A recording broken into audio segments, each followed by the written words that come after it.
Alright, guys, let's get this going.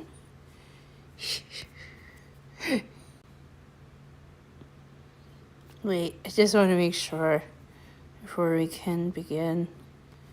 Oopsie. Oh, dang it. Hang on.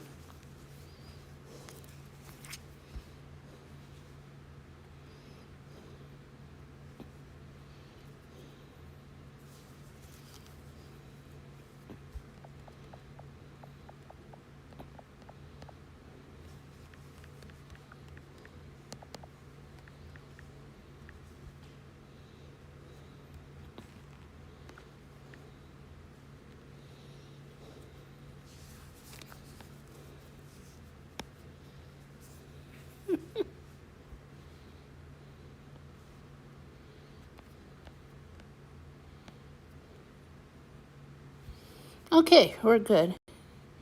Just want to make sure everything is ready and turn this off. Go over here. Wait. Set these. For every click, every clutch, every reason.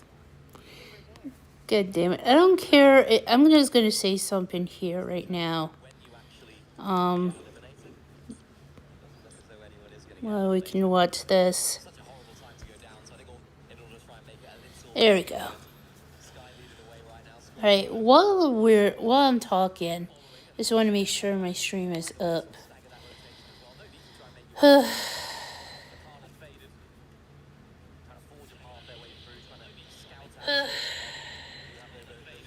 Alright, I'm just gonna say this. Alright, I'm just gonna say this.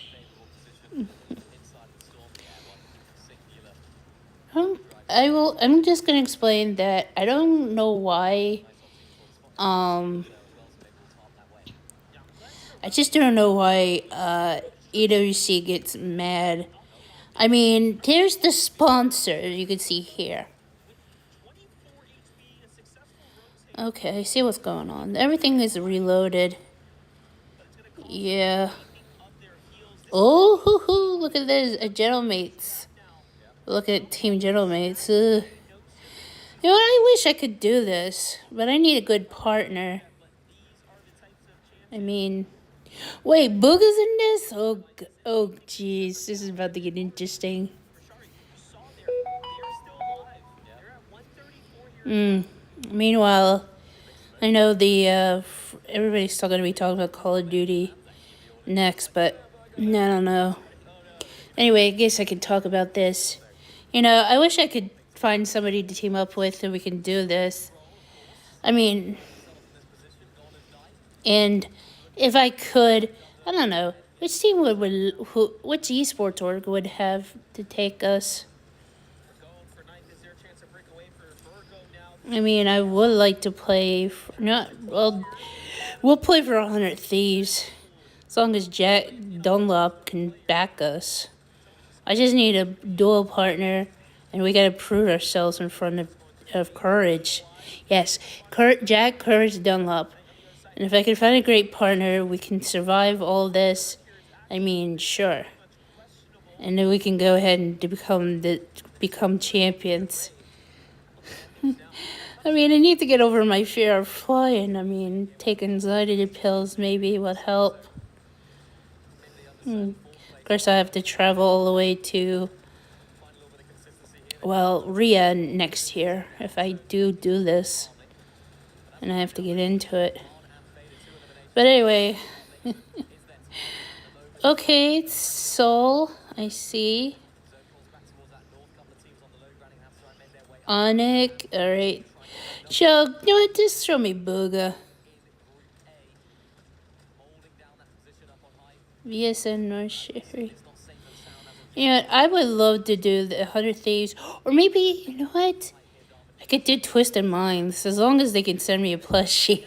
If 100 Thieves, y'all better send me a lot of merch. And I mean everything, including the Los Angeles Thieves. So we can go ahead and also support you guys during the CDL season. Actually, yeah. If I had me and my Fortnite dual partner has to understand if we land. Wait, Peter.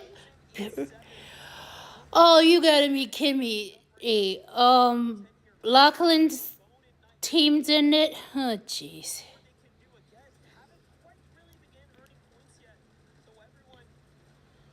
Wow. Rejects in this? Jeez. I can't believe it. I saw Booga. I guess he got eliminated. Dang. Foot Esports? Yo, Foot better show their energy at Brawl Stars World's Finals in Japan. So who's also into this? I can't believe what. Yes. Yeah, Lachlan. If you guys don't know, Power, PWR stands for Power, and that's Lachlan's team. His own. Actually, it's not his own team. His own org. That is inspired by his own. Yo, Booga got eliminated. What the freak? Oh man, there goes him. I can't believe that. Are you kidding me? Booga got eliminated. Oh boy. So Lachlan's team is really grilling.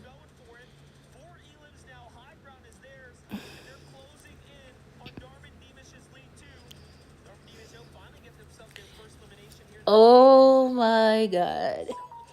That's the only problem I'm gonna have. Is the it's yeah we let's do the climbing. Oh, this is gonna be weird. Okay, I see what's going on.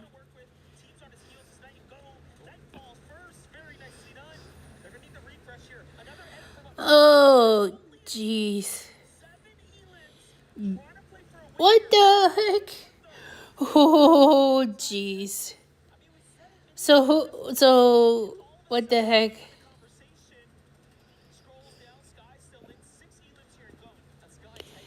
That stinks for Booga.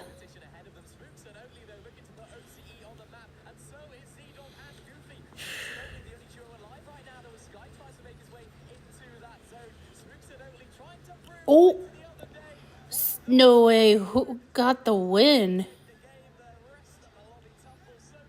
Those two.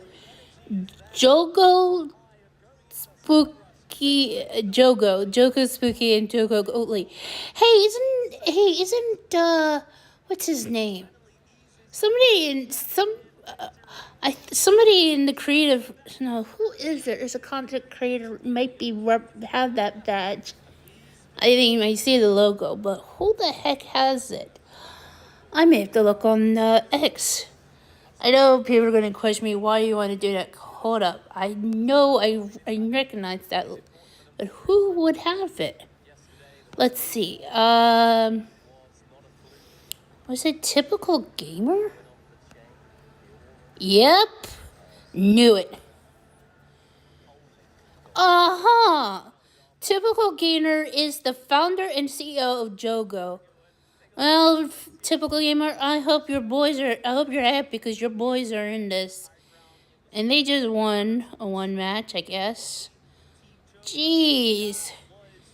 Boy, you need to get them jerseys going. I was trying to think in my head, where is Jogo coming from? Well, of course, Typical Gamer. And there we go. There's the answer. I play and make games. Founder / CEO, Jogo. I mean, those guys are representing Typical Gamer. You know, I hate to say this, he needs a jersey.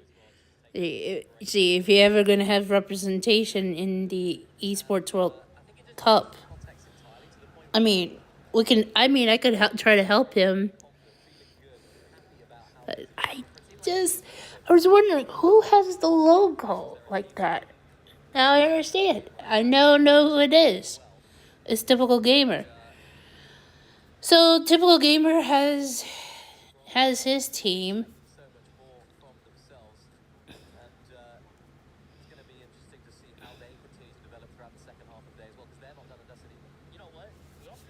Yeah, that makes a lot of sense. Yeah. They also, with that second place there, puts them just possibly ahead. Again, we'll wait for the official score confirmations ahead of Oatly and Spooks, though. So, Wait. which are now pressing on the heels of Izzy and Nosif, who had the biggest upset falling early there. So now it really does become anyone's race all the way down to roughly What the? 13th place. Wow. All teams from 6th to 13th are now in contention for Izzy and Nosif's. Oh, you gotta be kidding me. We're at this again, are we? Really close here. You know, the latter Ugh. half is going to be absolutely fantastic. It's going to be close. It's going to be hotly contested. That top six is where your eyes got to be set on. That's the amount of teams that are going to qualify on through. And for those finals tomorrow, you do not want your keys getting crushed, or else you will not get a spot in those finals. Remember, match points can be super important as well. All about how you can get wins, how you perform on that stage under the pressure. And for the second half of today, the pressure is truly going to be on for our teams. Yeah, you can see his shadow. Actually, I very wonder. much disappointed Actually, in how things kind of I went wonder down this if game. So typical. close, I wonder if yet typical so gamer far. and For us, Lachlan the are winners and winners live there. streaming it. What better than to hear from Barney with the voices themselves that won that game? And I'm hoping those boys should be playing. To secure that ever so crucial victory royale before going into the second half. Oh look, it's Barney Banks. Let's quickly chat. How vital Yeah. were those points? What were the comms like going into Gentlemen, soup. I'm sorry, guys. I know you guys are gonna have questions for me why I've been streaming. Well, because exhaustion was playing so cruel to me. I was so tired, and there are a lot of other reasons. But I'm going to stream right now before I fall asleep. So, but I'm just somewhere happy. I love it. Short and sweet. Nice movement. I like this. Right, Jogo, of course, that's Spooks, that's Oatly. Smashing it here on the main stage on the Gadia City grid.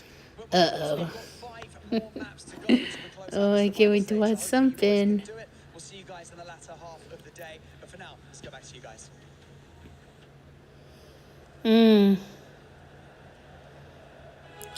That's crazy. Alright, I hate to say this, but... Oh, that's bad. Okay, you know what? I have no choice. I have to put my YouTube channel. You guys know the drill. YouTube.com/@LindsayStar. Also, if you guys can do me a favor, you can also show support for me. By going to, well, throne.com/Lindsay.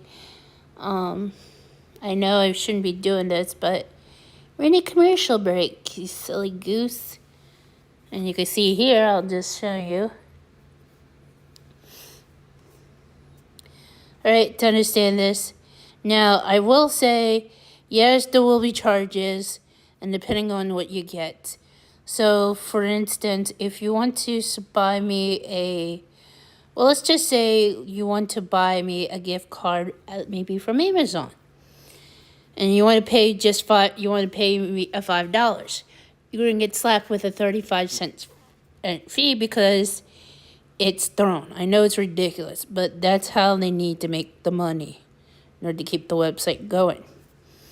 You can see here, you can also fund me some stuff like you can crowdfund me a Galaxy Watch, because I'll need one, so will I, as soon as I get my own mother. And yes, there's a Google Play gift card, $100. You want to buy that for me? You have to pay an extra $7. Sorry, it's not me, it's them.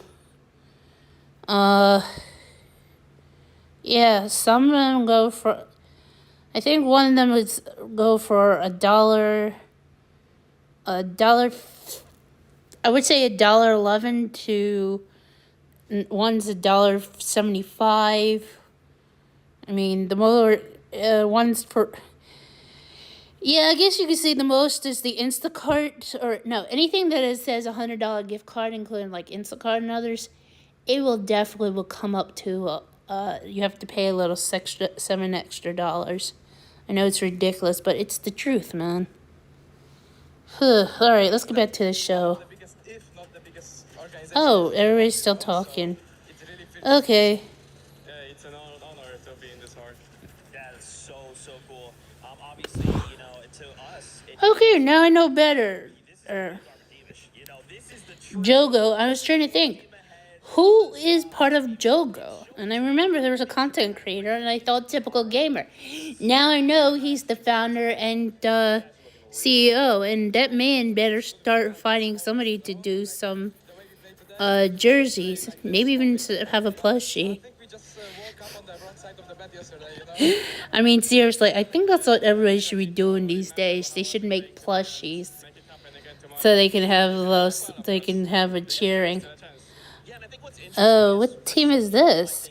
Oh, T1. stage is bad, but I thought it would be had an opportunity to take and look at those mistakes. Asians, but looks like to me these guys are from another country. It does. So do you feel like maybe Let's this see is here. an opportunity to take this momentum into tomorrow? Yeah, probably. I mean, we fixed all the mistakes with the best coach in the world, you know? So, like, yeah, we were just gonna try our best. We know what to do after the tournament. Yeah, I love that. Obviously, you know, you've got some fans. I don't know if you guys have heard or not, but anything you'd love to say to not only those here, but those back home? Nah, I love everyone. Every one of them, like... Oh, everybody's. They have Steel Series Spotify? Really? Thank you guys so much. Best of luck. Red Sea Global. Let's send it back on over to see what else is going on right now. I'm surprised those boys have. I'm surprised T1. I think that's T1. They have Soul. I mean, sorry. I'm losing my mind. See, the exhaustion is playing to me. So I'm surprised those guys are being sponsored out by Spotify. That's crazy. And then I know what you guys to say. So what about some of their teams? Oh, you mean like, for example, Optic Gaming? Yeah, they're sponsored by Battle Beaver, Monster Energy. I think everybody needs to stay away from energy drinks, if they don't know what to do. Oh my God! What the heck? Yo, what the freak? Oh, doing the emotes. Oh, that's cool. Oh God, that was ninjas. That's everybody laughing at Ninja. Yeah, okay, we don't. They're so good. That's funny. Wait. Starting to heat up here because there's no time for these teams to actually hide. It's time for them to shine. And I don't know where I've gotten myself into. There you go. Bro, what are you doing? Out of that one. But right now, 5 games down as I'm joined by 11 and none other than Vivid. And we have gotten some surprises. We're getting a lot Hi, boys. on the leaderboard as well, Vivid. Yeah, absolutely. Well, listen, are we getting a lot of movement on the leaderboard? I mean, our top team is pretty steadfast up there. Dharma and Dima is doing very, very well. I had the opportunity to kind of talk to them. Zeke did at least, and they were feeling pretty confident. They were like, yeah, today's just easier. Yeah, I mean, I appreciate the honesty. I appreciate that they acknowledge that, yeah, we probably should have played a lot better than we did yesterday. I mean, I feel like hopefully it gives them enough of a boost to exert this level of confidence tomorrow, if they can make tomorrow, which I think they will. Okay, I see. Whoa, this is crazy. Okay. So we're looking over the ranks and positions. So T1 takes place in first. Then VSN for us. Seoul, or S8, AGAL, and this two is GFT and PWR, I see.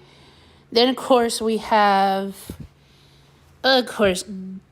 Jogo in 8th. Poor Dogo Gamer. Let's see, we got some other teams and TX and a gentlemate. Booga's in this one. Oh God, like what the heck, Booga, bro. Duos that are in Can't the believe top this. six, like AGL Skies. I can't believe I'm seeing this. My own eyes. Booga's falling apart. Oh my God! I know he does better. I know he actually no, he does better as a solo than a duo. I mean, after all, he was the first ever Fortnite champion, or I should say Fortnite world champion. Why don't we have a little bit of fun here, Lev, while we're looking at the overall rankings? Why don't we do that regional breakdown we did at the start of the show after game number 1? Now that we're halfway through, Can't believe what I just see. that was in there not too long ago. So we got those are representing typical gamer and Lachlan. This is crazy. Yeah.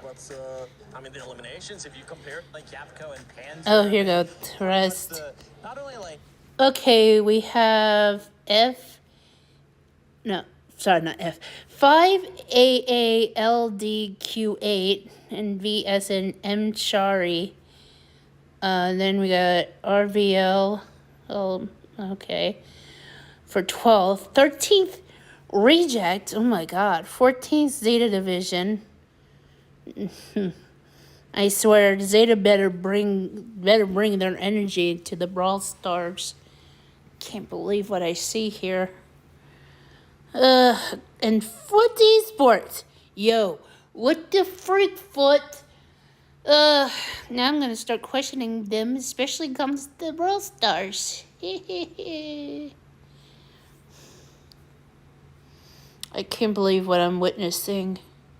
This is really embarrassing, especially for Foot Esports. I'm glad it's not me. Glitter, what Okay. have you been up to? Oh, look who it is, Glitter. I miss her. Sorry to interrupt, Her doing things and casting. I mean, maybe it's time for Zeta to return to COD Mobile casting.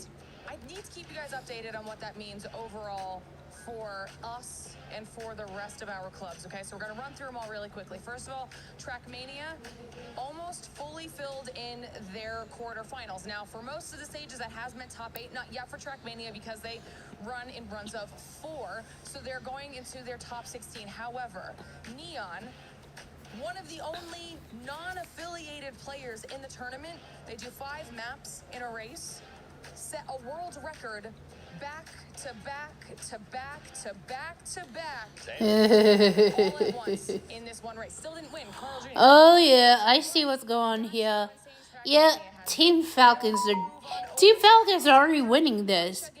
I mean, the only thing that would change is AGL out of the competition now through to grand finals. We're going to wait and see who they face off against, but last I checked, Liquid was actually up 1-0, so they potentially could be facing off in the grand finals, which would be massive for Liquid. And then when we head on over to CS currently has Falcons playing on stage. They were down 1 map already. oh my. Oh, come on, really? We have to have an advertisement playing while I'm trying. For Falcons in CS2, and that could mean that things might be a little bit more difficult for them as we continue to progress throughout the rest of this championship weekend. So you're telling me there's a chance that Falcons might not win? Which would be crazy, which means for us, we need AGAL to pop off, get through to finals, and then not just get top 8. I need them to be bare minimum top 4 or win. Oh my. How they've been playing, I don't know if that's going to be a possibility, you know what I mean? They're my boys, but we got to call it out, they got to step things up. I mean, the opportunity is there. I'm also kind of like a Falcons fan in CS, so I'm actually a bit nervous. No, I want to rush over the match, I'll be honest. Let me see that balls real big. Put your hand up. I'm getting a bit nervous, to be honest, man. I mean, yeah, they got to really sort that out. Yeah, you wouldn't expect them to be down. I mean, okay, look, AGL, Falcons, it's a rivalry that obviously means a lot in the club championship. If it's going to be a rivalry in Fortnite, we're going to need Sky and Scroll to pick up the pace a bit here. They're definitely going to pick up the pace, right, Vivid? Especially with what we saw the Falcons, especially what we saw out of Aurora when we saw Group A. I know we keep mentioning, but it was just such an insane performance out of that duel that it leads a lot to be desired, especially towards the final. Are they going to follow that up? If they do, we might not end up getting all the 15 games that we have set it up to. But thank you, Glitter. I appreciate you giving us that club championship update. I'm pretty sure you're going to keep track of everything going on. And also, thank you for not bumping me up. I got a little bit of... I'm good. Oh yeah. Squished over there, man. Woo. Yo, she went running, too. She took off. She knew that there was so much stuff going on there with the club I think championship. she's gonna go watch that CS game. I think that's where she's going. I think so, too. Anyone can Okay, match 6 is about to begin. don't worry. Who's gonna be able to push me? Jacob? Well, this is my perfect time. This is my favorite time. What are you saying, oh my gosh, for? Listen, Seven's always got something cooking for us up here, and it's like always a surprise. So whenever he's like, I think it's like, oh gosh, what are we getting into? I'm just saying, Lev got a chance to do his coach talk, which ended up working out back to back. Yesterday, in the car ride with Vivid, I kept asking him, what's something that you really want to do? And he wants to be Professor Vivid. Because he's Oh, gonna be come breaking on. down some stuff that we have seen. And I hope you enjoyed that graphic because it took me all night to make it, Vivid. Thank you. Just kidding, I didn't do it. Somebody else did it. So that car ride over, that talk that we had, I did this to myself. Exactly.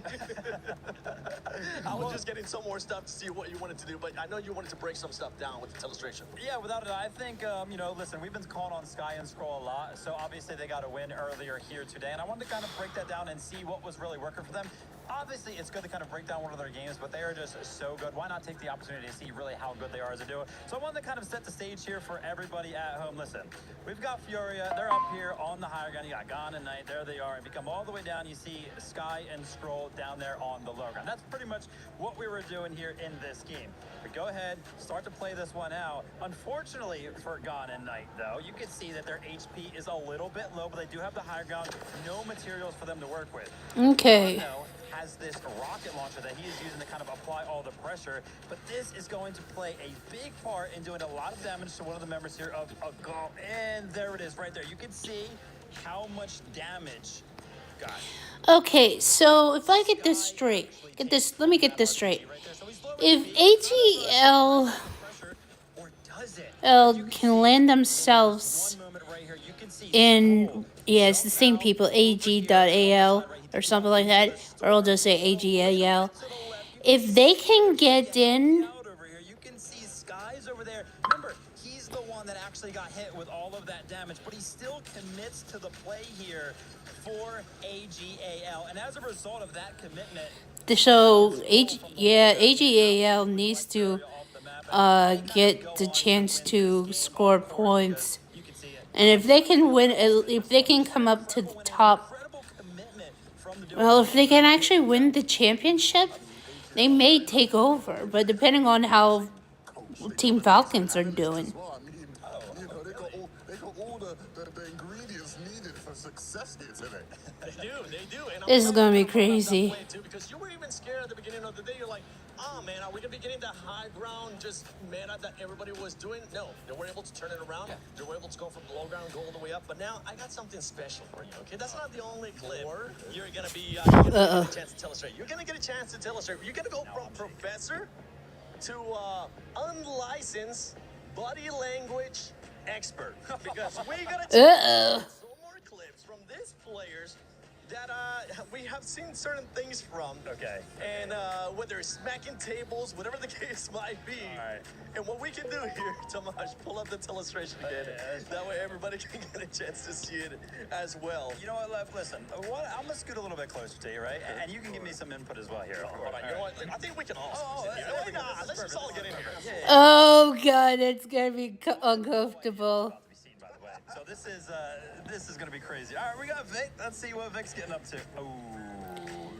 Head in hands, usually not a good sign. Head in hands. Usually not Okay, good. okay. This might also be prayer, right? This might also be a moment of calm, right? So let's keep Well, the thing, wait, No, it's not. He's gonna watch out too because It's frustration. don't get those glasses dirty. Right, He doesn't want to get those glasses there.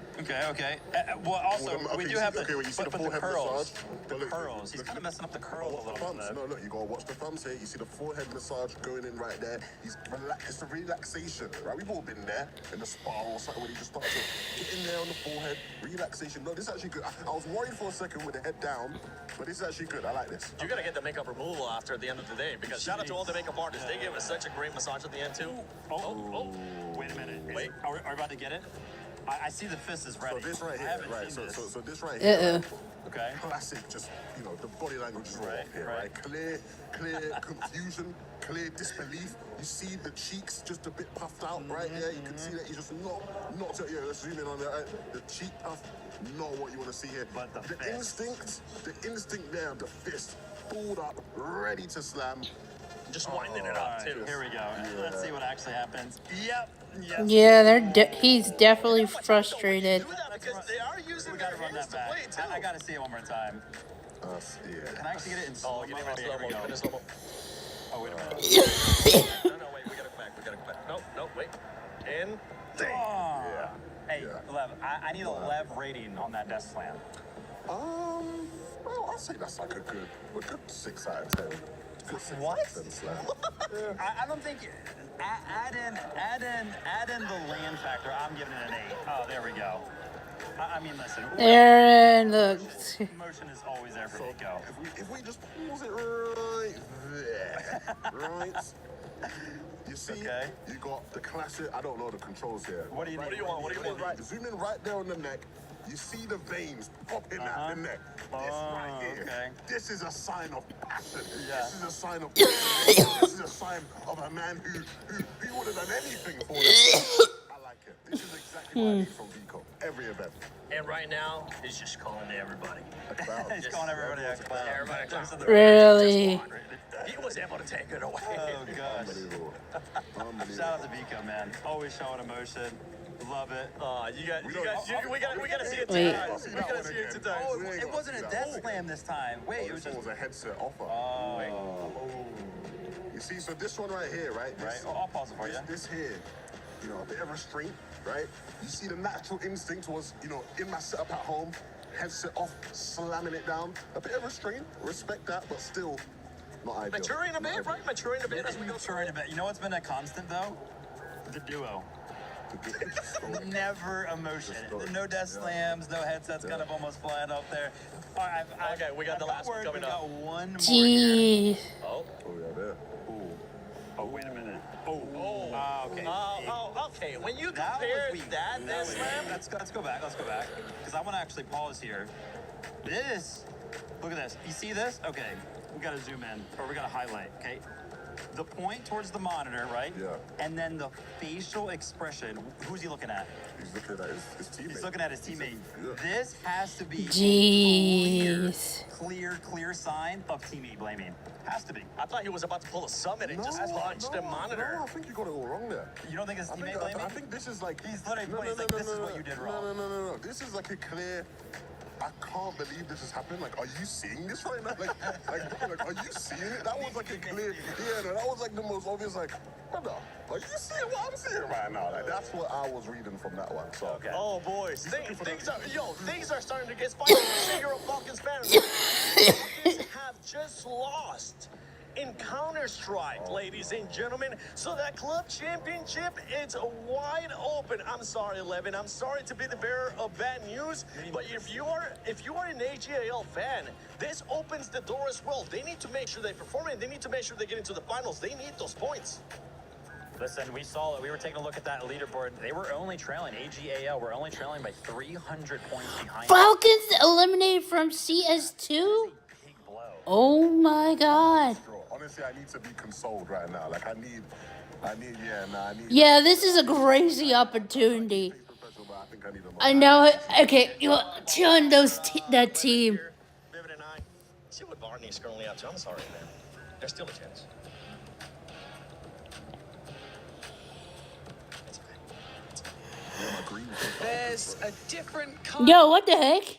in the air on the Yo, thought he switched. Yeah, I mean, like 14 teams gonna go home today, and I mean there is more than 14, 6 teams who can actually go. Like the level is really, really high, buddy. Yeah, you can kind of feel it over here. The teams are starting to lock in a little bit more. There's only 6 that are going to go through into the finals tomorrow. And of course, the teams to keep an eye on for those of you at home are the bubble teams. Now, those teams are from 6th all the way through to 9th because the point spread is pretty tight. Yeah, indeed. And when you see like, okay, they're only like they can actually make it. They have like one big loss right now, but I guess if you go really good games, you have one chance to just miss one like this. So hopefully they're gonna make it. And one insane other stuff is like the French crowd. The French crowd, man. Just 5 maps remain, and they will be on Slurp Rush. So we'll see which teams dominate on that map. But like you said, the French crowd has something to be said. Chat with the Yeah, it's time to hype them up.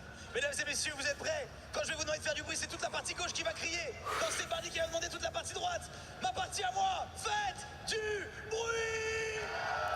Over on the right-hand side of the stage, I'm gonna try to get this right as well. Faites du bruit! Yeah. Et maintenant, mesdames et messieurs, tous ensemble, faites du bruit! You too. Casters, over to you. This is it. The break is over. And now we're here to the second half of the day where these last 5 games are going to be crucial. They're going to decide the future of 6 teams that will qualify to our match point finals tomorrow. It is just so absurd, though, Jacob, to think about everything that we have witnessed up to this point and just knowing what types of stakes are involved. The pressure has got to be unfathomable. Yeah, you've got a little bit of a gap at the top of the leaderboard. Darm and Demish have a 36-point lead against the rest of the gap. Honestly, they don't even need to have any big pop-off moments anymore, but they need to have the points coming. As you continue to look down that leaderboard, though, this is where I start to get worried around 4th, 5th, and even 6th place. That's where it is a little bit closer. Khan and Faded, Sky and Scroll, Izzy and Nosif, because right on their heels, it's 2 teams. Here we go. 2 teams from OCE, Z-Dog, Goofy, Oakley, and Spooks, who just got that last victory royale. But even if you factor in that that's where we think the bubble might be at, we've seen just how rapidly the conversation can shift once we've entered into the Slurp Rush section of the day. Elite Stronghold won't be a participant any longer. Retro Phoenix trying to get off, get a little bit of momentum, but it's Retro getting down. Just 1 HP about for Cringe, but Volko and Cringe, so far so good. Still got to get 10 with Spooks at the drop here, or Crumpet. A little bit more active than what Cringe would have hoped for, but Anon doing a decent job at fending Cringe off. So they're doing survival. A lot of pressure application already, but Cringe might be getting the assist from elsewhere. I'm not even sure how he's alive, just slow motion dodging around like a movie cutscene. He was unable to get any of those eliminations, so Siphon and HP is going to stay low. But what I noticed here at Forge Crumpet aside from maybe one team, this is like a solo hot drop right out of the Oh, gate. jeez. This might be the last one standing here as he takes down Anon as well. There is still somebody else nearby. Demish might be Darm, not sure, but he definitely has... Oh crap, my notifications are going off. I think... More so expecting this to kind of be a solo mission there out on the Bulls, but given how fantastic they've played those first 5 games, they feel like the only team that is truly locked currently. They just got to make sure that they don't do that in the other 5, obviously, you know, hopefully no Caster Jinx involved, but AGAL, Sky, Scroll, they've had all eyes on them since the very start, and it's only going to continue turning up the heat here with these 2, especially after that club championship update from Glitter. Yeah, and kind of taking a look back at yesterday for a moment, you know, they had such a struggle to get things going. They eventually did, but it was too little, too late when that moment came. This time around, it's a whole different story. Off to the races. Panzer and Yakko as well. Yep, everybody's gone live. In the second half, but as you said, maybe some players, maybe some teams just prefer the Slurp Rush map, and that's what I was talking If you guys are wondering, my notification for my phone's going off because I guess the Call of Duty next is kicking off soon. They need a huge comeback if they're looking to continue their journey here. But I'd rather just watch this. Okay. So AGL needs to get there. Big point deficits cut pretty rapidly just based off of strong performances. Replicating them is just so tough at this level of competition here. I'm Shari, Khaled, a little bit caught out, but still, Jojo Fishy's the main one on the run, doing a decent job at escaping the bulk of it. But Mshari, with the cutoff, won't allow the opportunity to slip by. Jojo Fishy has been eliminated. He'll be sent packing. 30 Ducks now left to the control of Mshari and Khaled for the time being. Yeah, even though he did go down, though, at least he found his teammate Aoxy more than enough time to get back into the game. Just hopefully he can touch down afterwards. Oh boy. Well, that can be at times. Well, back on over in the distance, Shadow, Virgo, Sky, and Scroll as well. Zone is starting to push them forward, but it is so early on in the game. They have all the time in the world. And you're kind of seeing what their strategy right now. Scroll taking a lot of those waves, and it's going to be his teammate with the launch pads. But look at that update just off the leaderboard alone. I know that we just witnessed Braids getting a nice elimination, his third, but our second place team leading on the leaderboard. Yasin and Salva already early eliminated. Placement points won't be a factor. This is a big opportunity now for everybody else to try and catch up. But for Teamish and Darn, business as usual.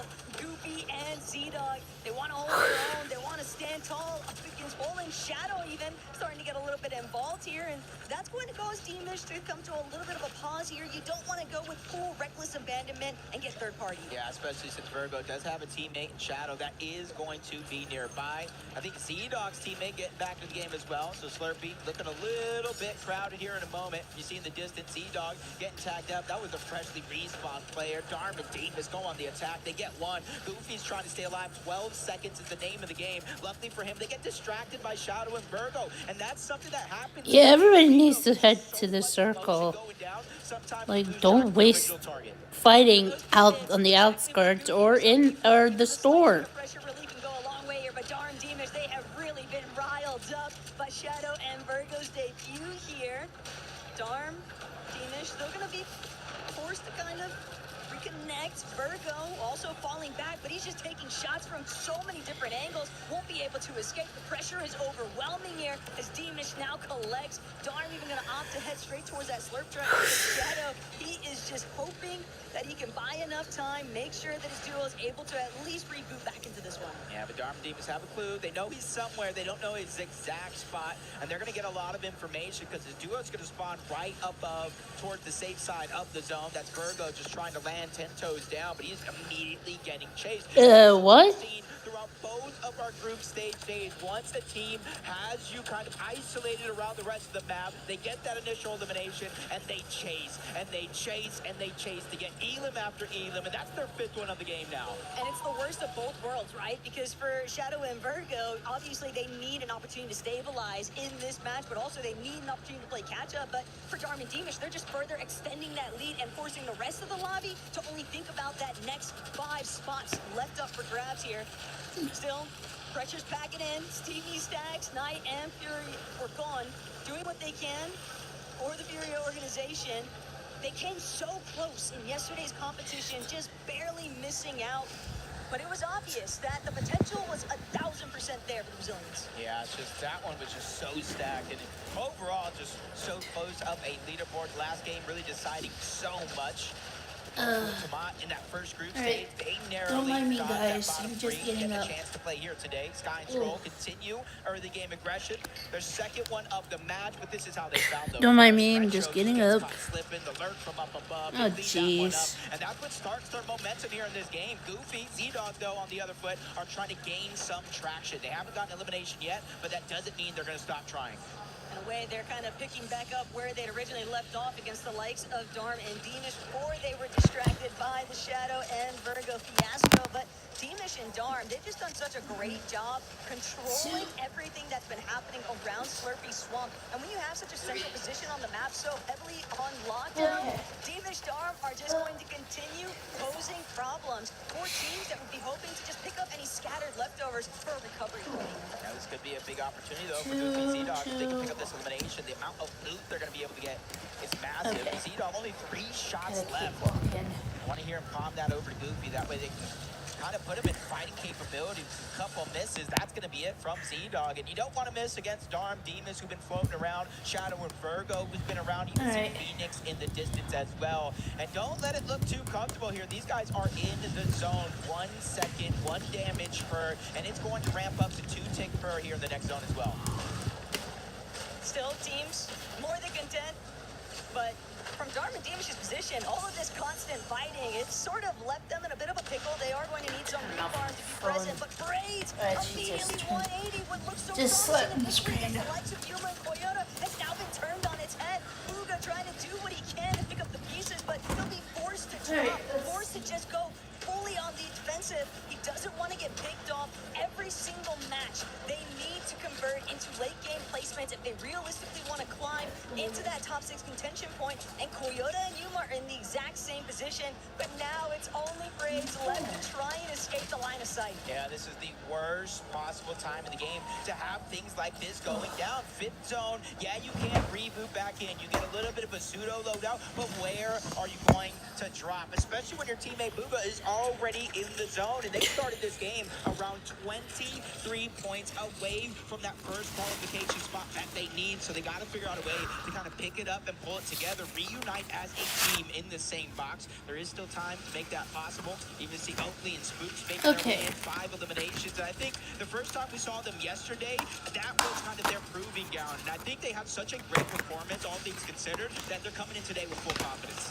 And we saw the confidence from Oakley in the visuals, okay? He's feeling ice cold on the day, and, well, he continues racking up eliminations with his duo Spooks. Things are going to definitely start remaining pretty heavily in their favor. Nosif and Izzy, though, moment that they come on screen, French fans already getting a bit excited here. And they still got their work cut out for them, being that cutoff point at the start of this match. Still trying to make sure that they have a very promising Game 6 here. Shari and Khalid, though, actually got Oakley and Spooks on the run here a bit, and Oakley's actually going to fall. Can't actually withstand these picks from Storm on top of the pressure. Gotta be worried for Spooks as well. He's trying to pop a med kit. Char immediately pushes up, getting him to cancel it. So you should do more than enough to buy time. Oakley should get back into the game, but you can hear that sound clicking down. That is reboots turning off. So from here on out, if you do find yourself getting eliminated, you're really going to leave your teammate by themselves. That was a tough blow there, though, for Virgo. What are you doing? Just re-engage against Darman. So where's everybody at? Those early scuffles still falling into this mid-end game position, but Zone continues to Really? move towards boom and base. Izzy, Nosif, a little bit more of an isolated position. Braids, Fuga still looking to try and pick themselves back up after that initial hiccup against the likes of Yuma and Koyota. It definitely came at a much later point, and like you said, Jacob, definitely at the stage where you don't want those kinds of issues to occur, because now you have so many other factors to worry about. It's not just about getting the elimination points and being set behind on the placements, but how much material do you have to work with? What kind of loadout are you really able to rock at that point? And you're almost banking on just being able to pick up a refresh along the way, but we've seen how long it takes before these placement points even start kicking in, and knowing that it's only 3 points beginning at that 15th place position, it's just so tough.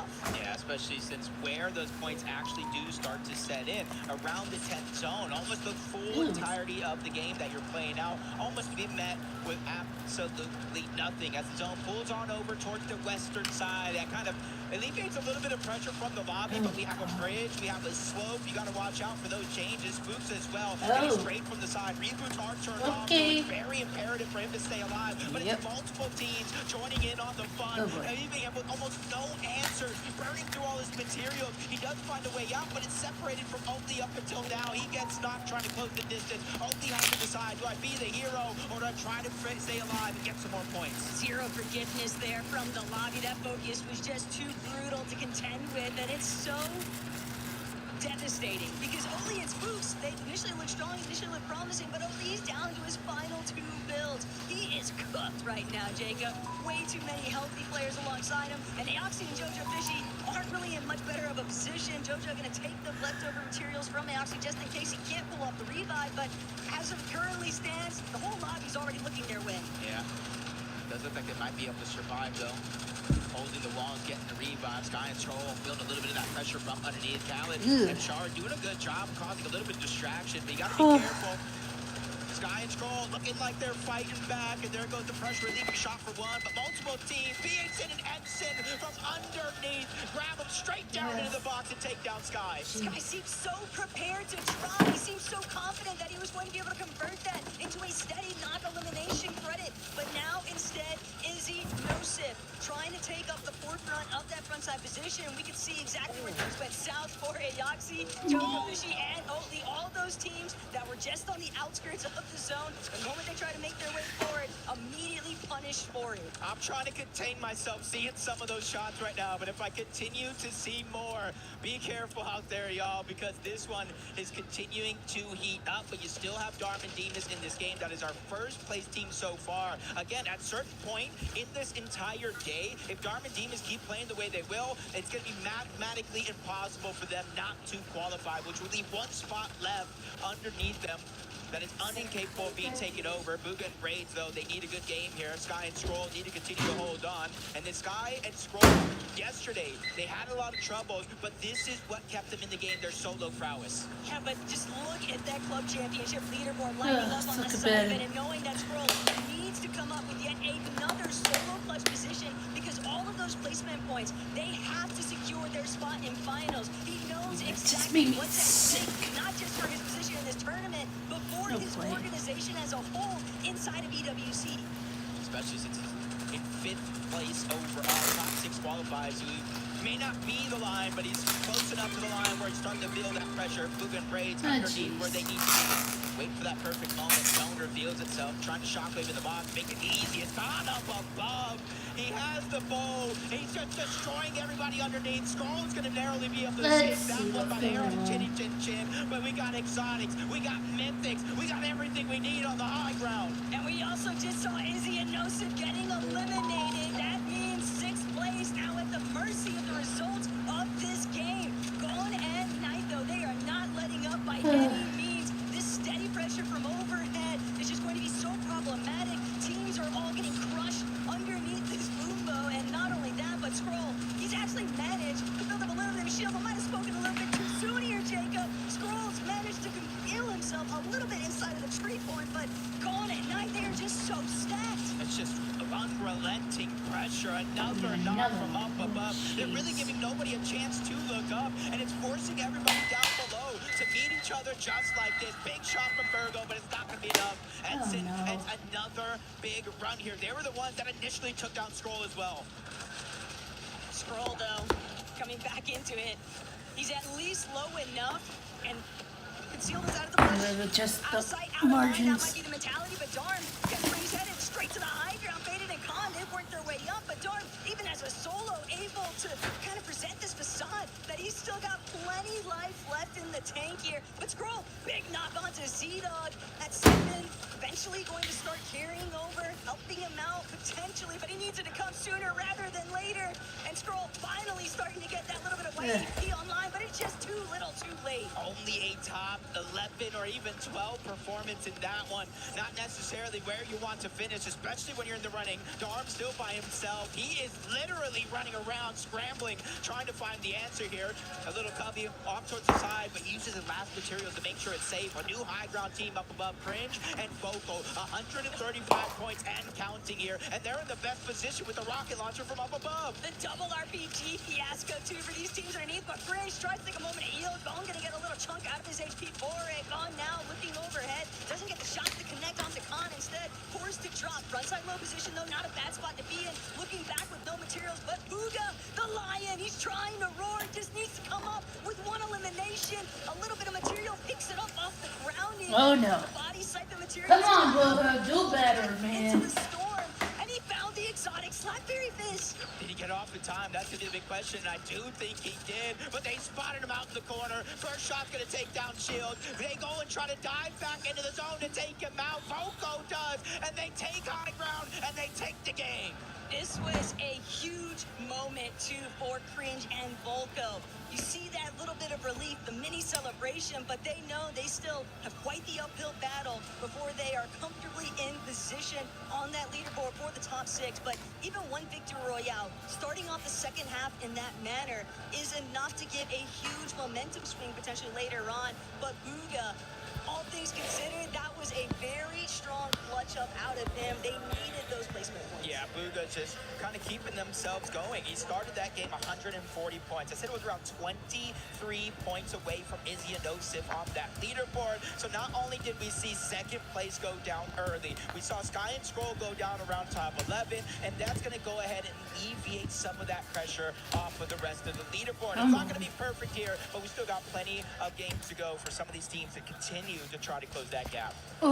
Really just thinking back on what we saw out of AGAL Scroll, though, the fact of the matter is he was able to still line it up just barely in that top 10 potential. So that did help them just a bit with trying to maintain inside of that top 6. But yeah, obviously Cringe and Volko have got to be feeling really nice about managing to pull off a victory royale here. Yeah, going into that game, I believe they were around 17th place with 84 points. And for reference, the victory royale gets you 60 points alone. So almost surely getting close to doubling up their scoreline after that last game, kind of pulling them closer and closer to that top 6 that they need. But like I keep saying, all weekend long, especially when it comes to match point finals, these teams, they're used to kind of playing 6 games in a tournament, sometimes 5 games in a tournament. This is more of a marathon instead of a foot race. Right, and when I think back on it too, for Cringe and Volko, they just turned that entire low ground into the Demolition Derby. I mean, between a Boombo with those explosive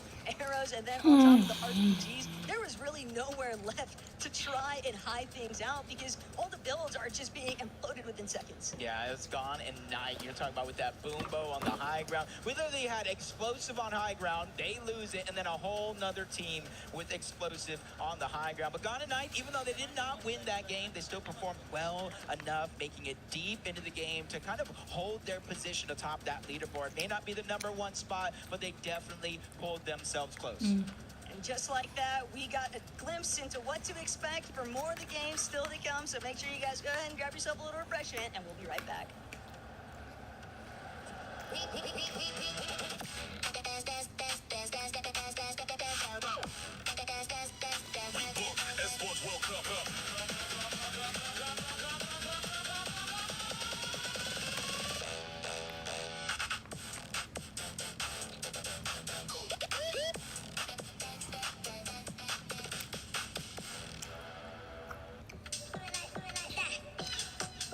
A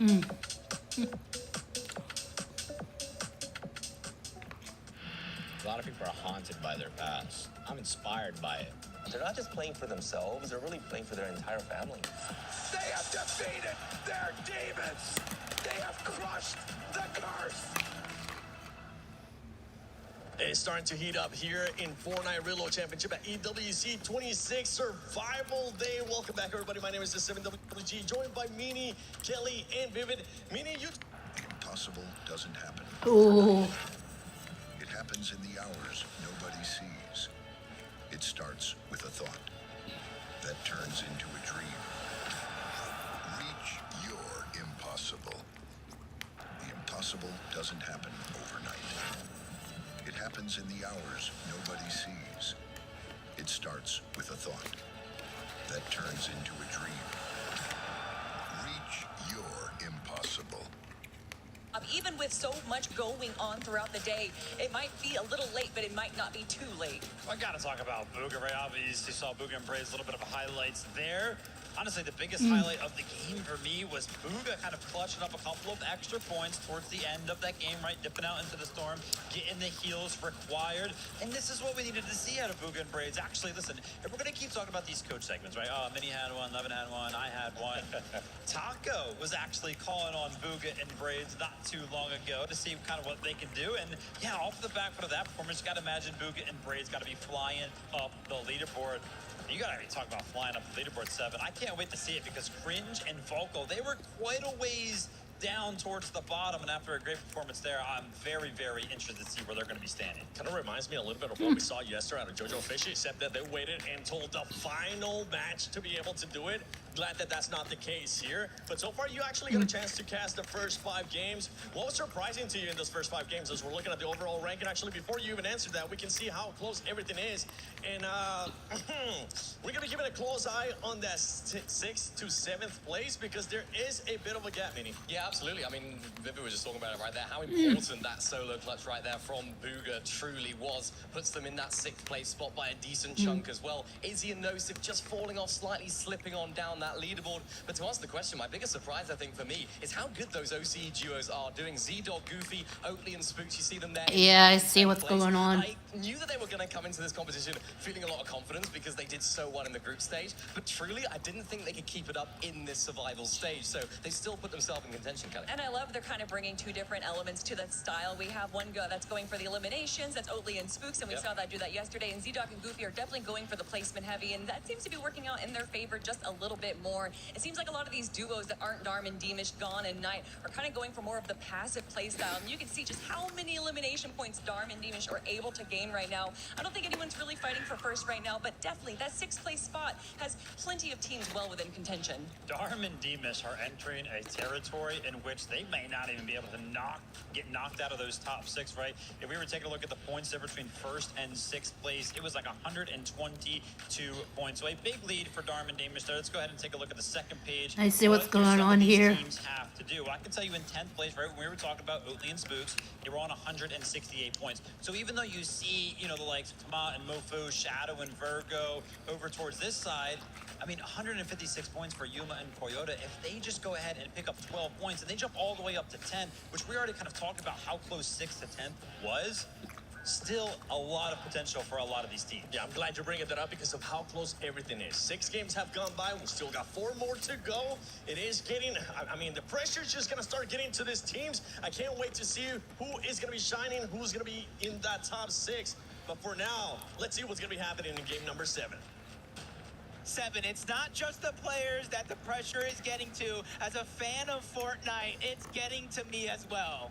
My heart kind of can't take it because, Digga, we've seen all of these players so many times before, and just knowing that only 6 of them are going to actually be able to make it towards that final battle bus for tomorrow's competition, it's just kind of heartbreaking because that means 14 of them are just out.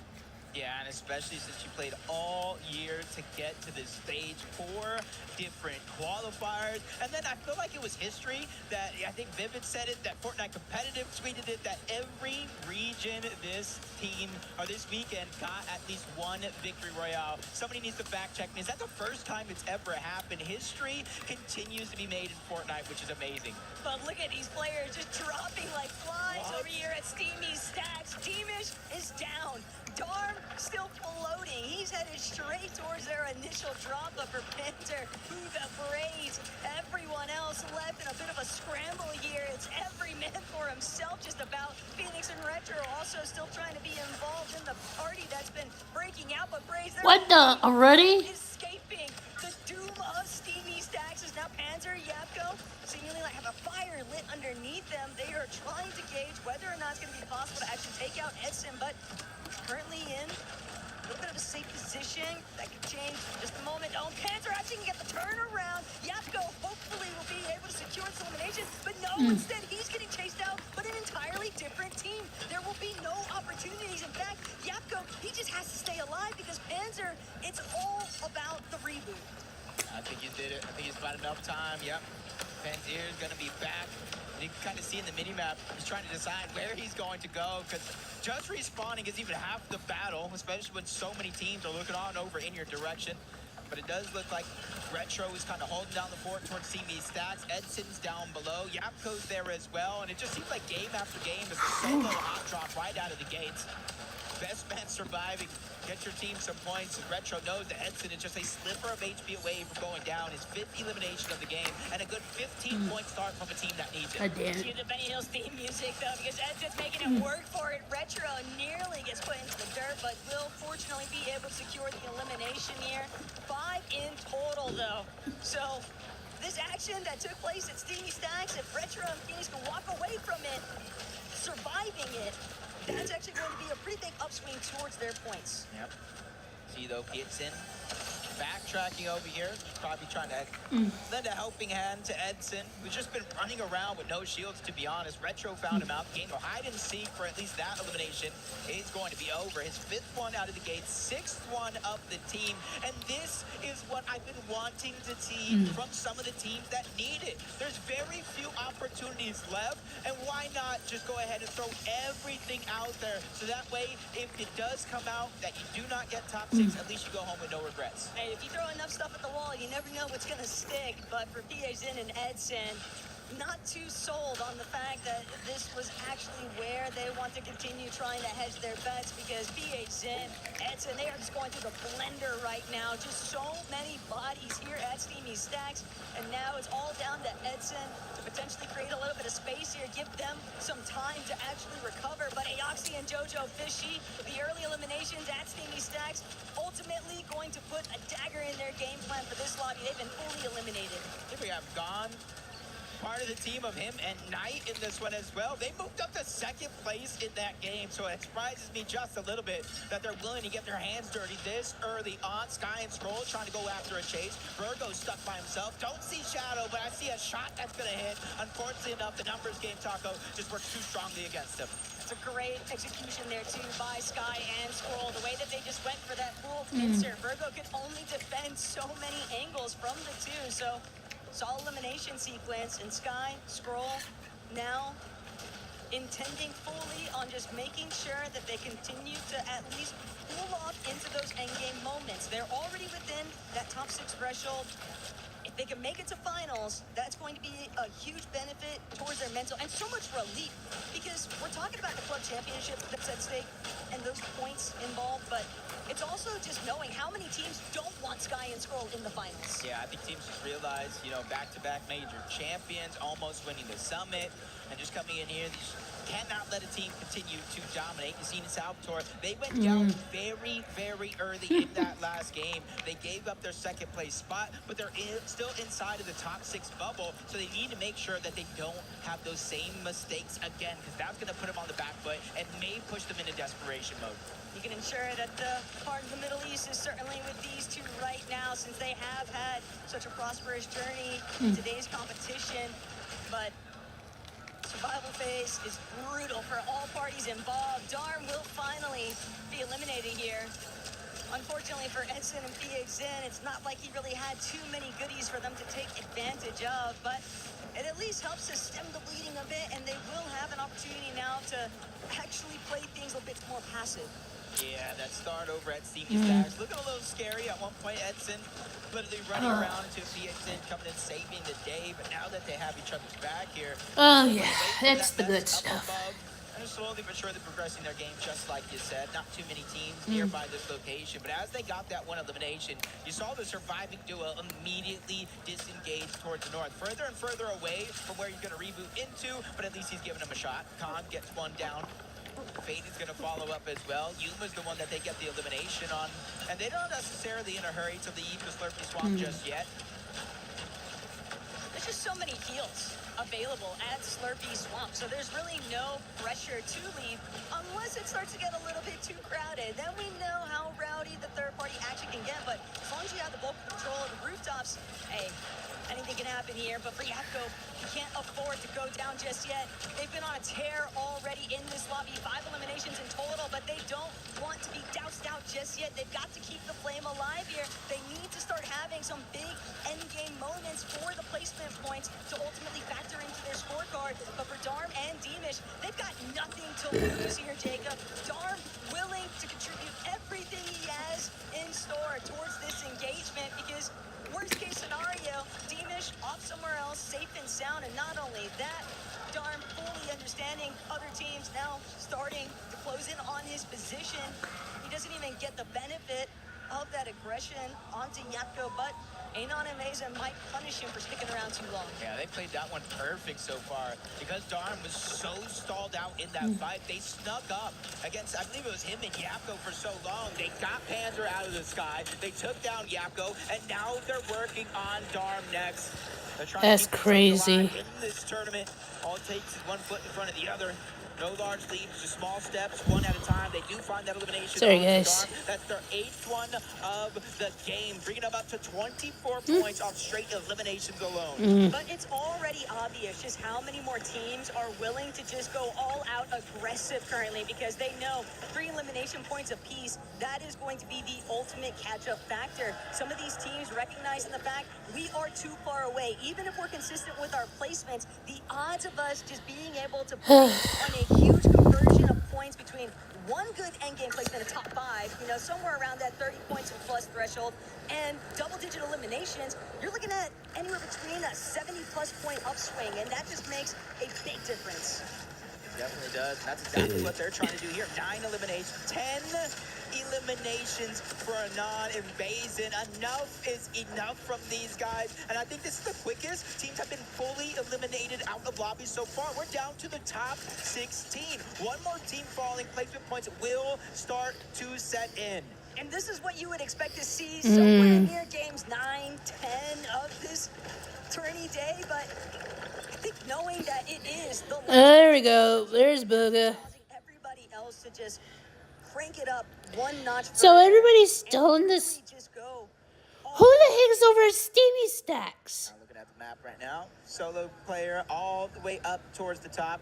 Steamy Stacks. It's going to take his teammate forever if he has any hope going ahead and rotating that far. You see the whole middles where a lot of teams are kind of scattered around. They're waiting for where the next zone actually does force it to play out. You see we're already in the 5th out of 7 when it finally does turn off the reboots.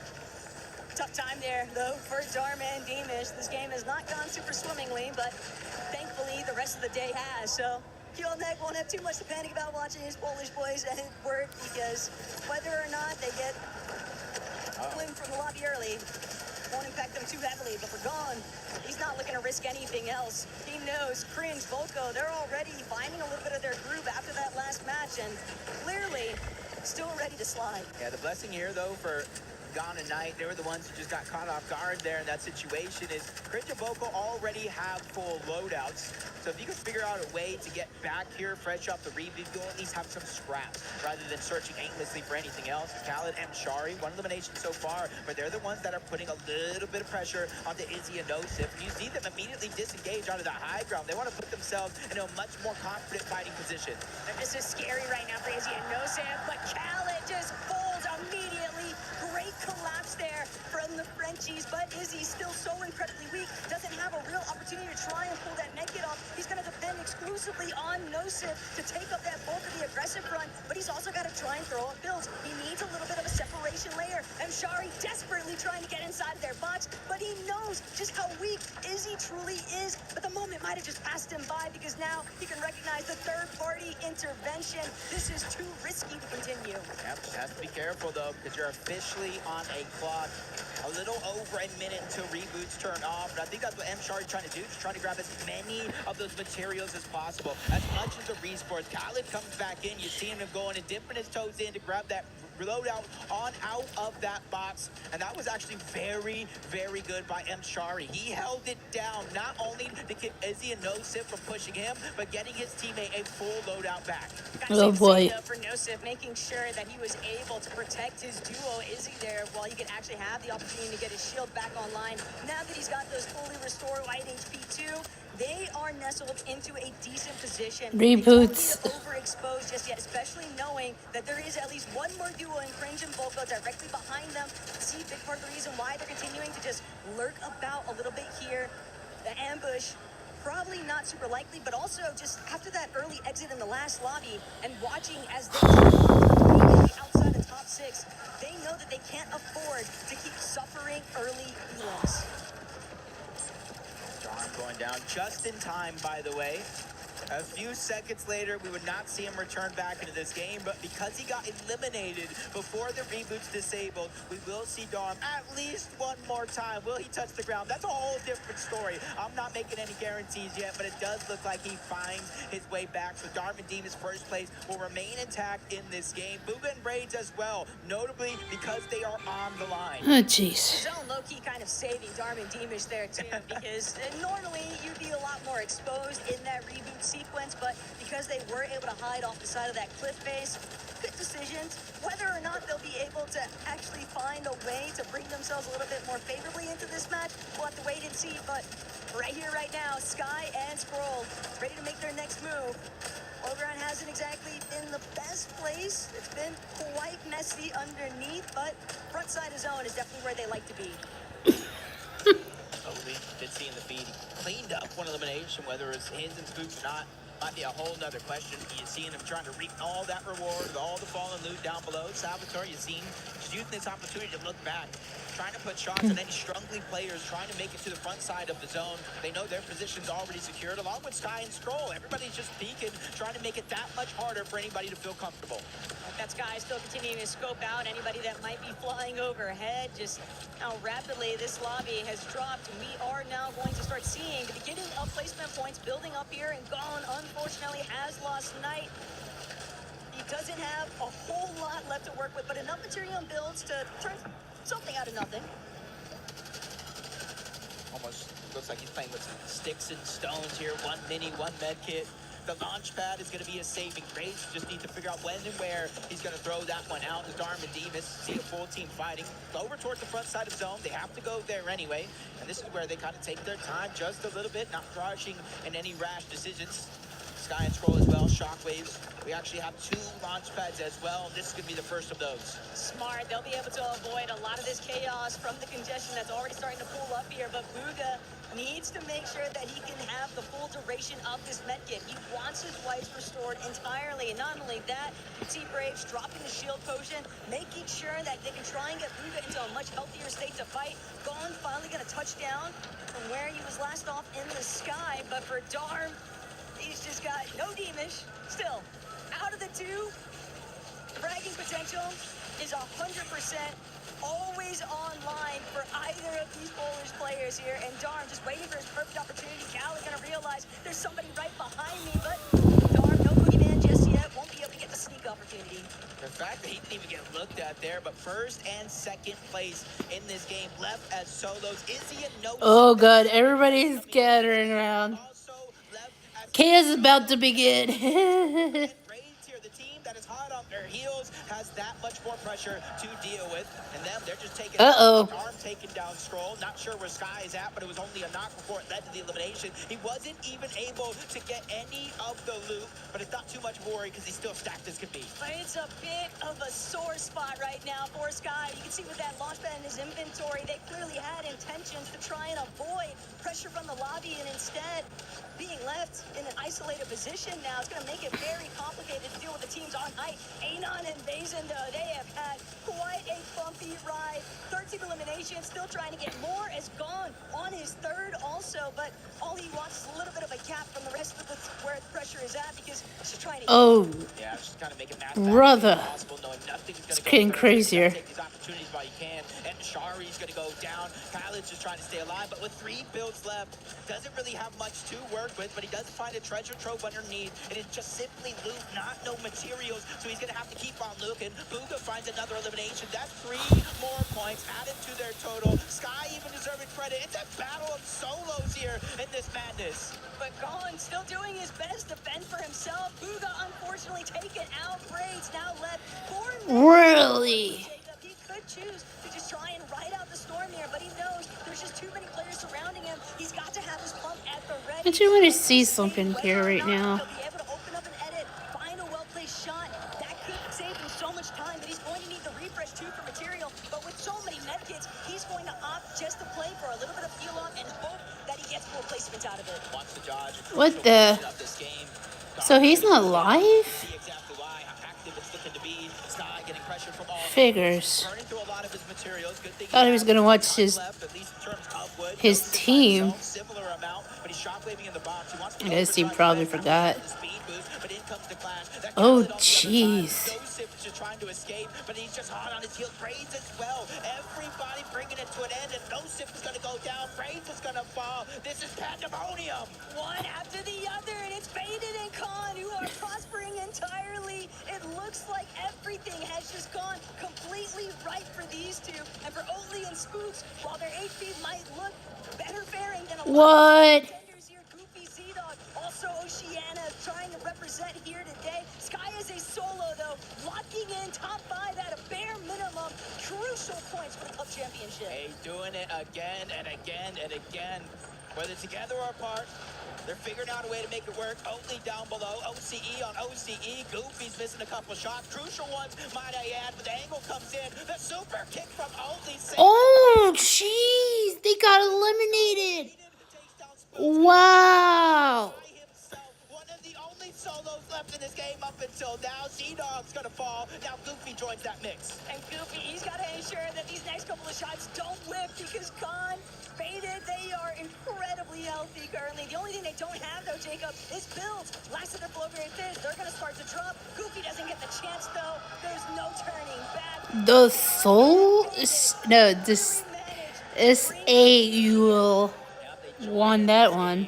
Third place on the Holy smokes. almost every single game inside of the top 10 so far today. And now they have added a victory royale to the mix. I almost feel like they're hitting for every placement inside of the top 10. And I know, before we even make Oh well. towards this EWC Dude, I'm gonna check some other others, but this is crazy. Let me see something here. Oops. Really turned out all the stops here on Survival Day, and this strong showing, this strong placement is only going to benefit them even more so because we are starting to look. Okay, Fortnite Reloaded Championships. But if you're inside of that top 2, you're looking pretty set up. Yeah, top 2, even top 3 now. Darm Demas, they were over 300 points. Night and Gone had another good game throughout that mix. And then Khan and Faded. Third place going into that game. So what? How long do we have until? You know, right after this, don't go anywhere. Okay, I'm looking at the teams right now. We were there for every clip, every clutch, every respawn. We were there for the years of grind. Really? And we're here. North America Central. Partner of EWC, powering the biggest event in gaming, shoulder to shoulder with the Okay, I world's best, see. making history. North America West. Lenovo Legion. Really?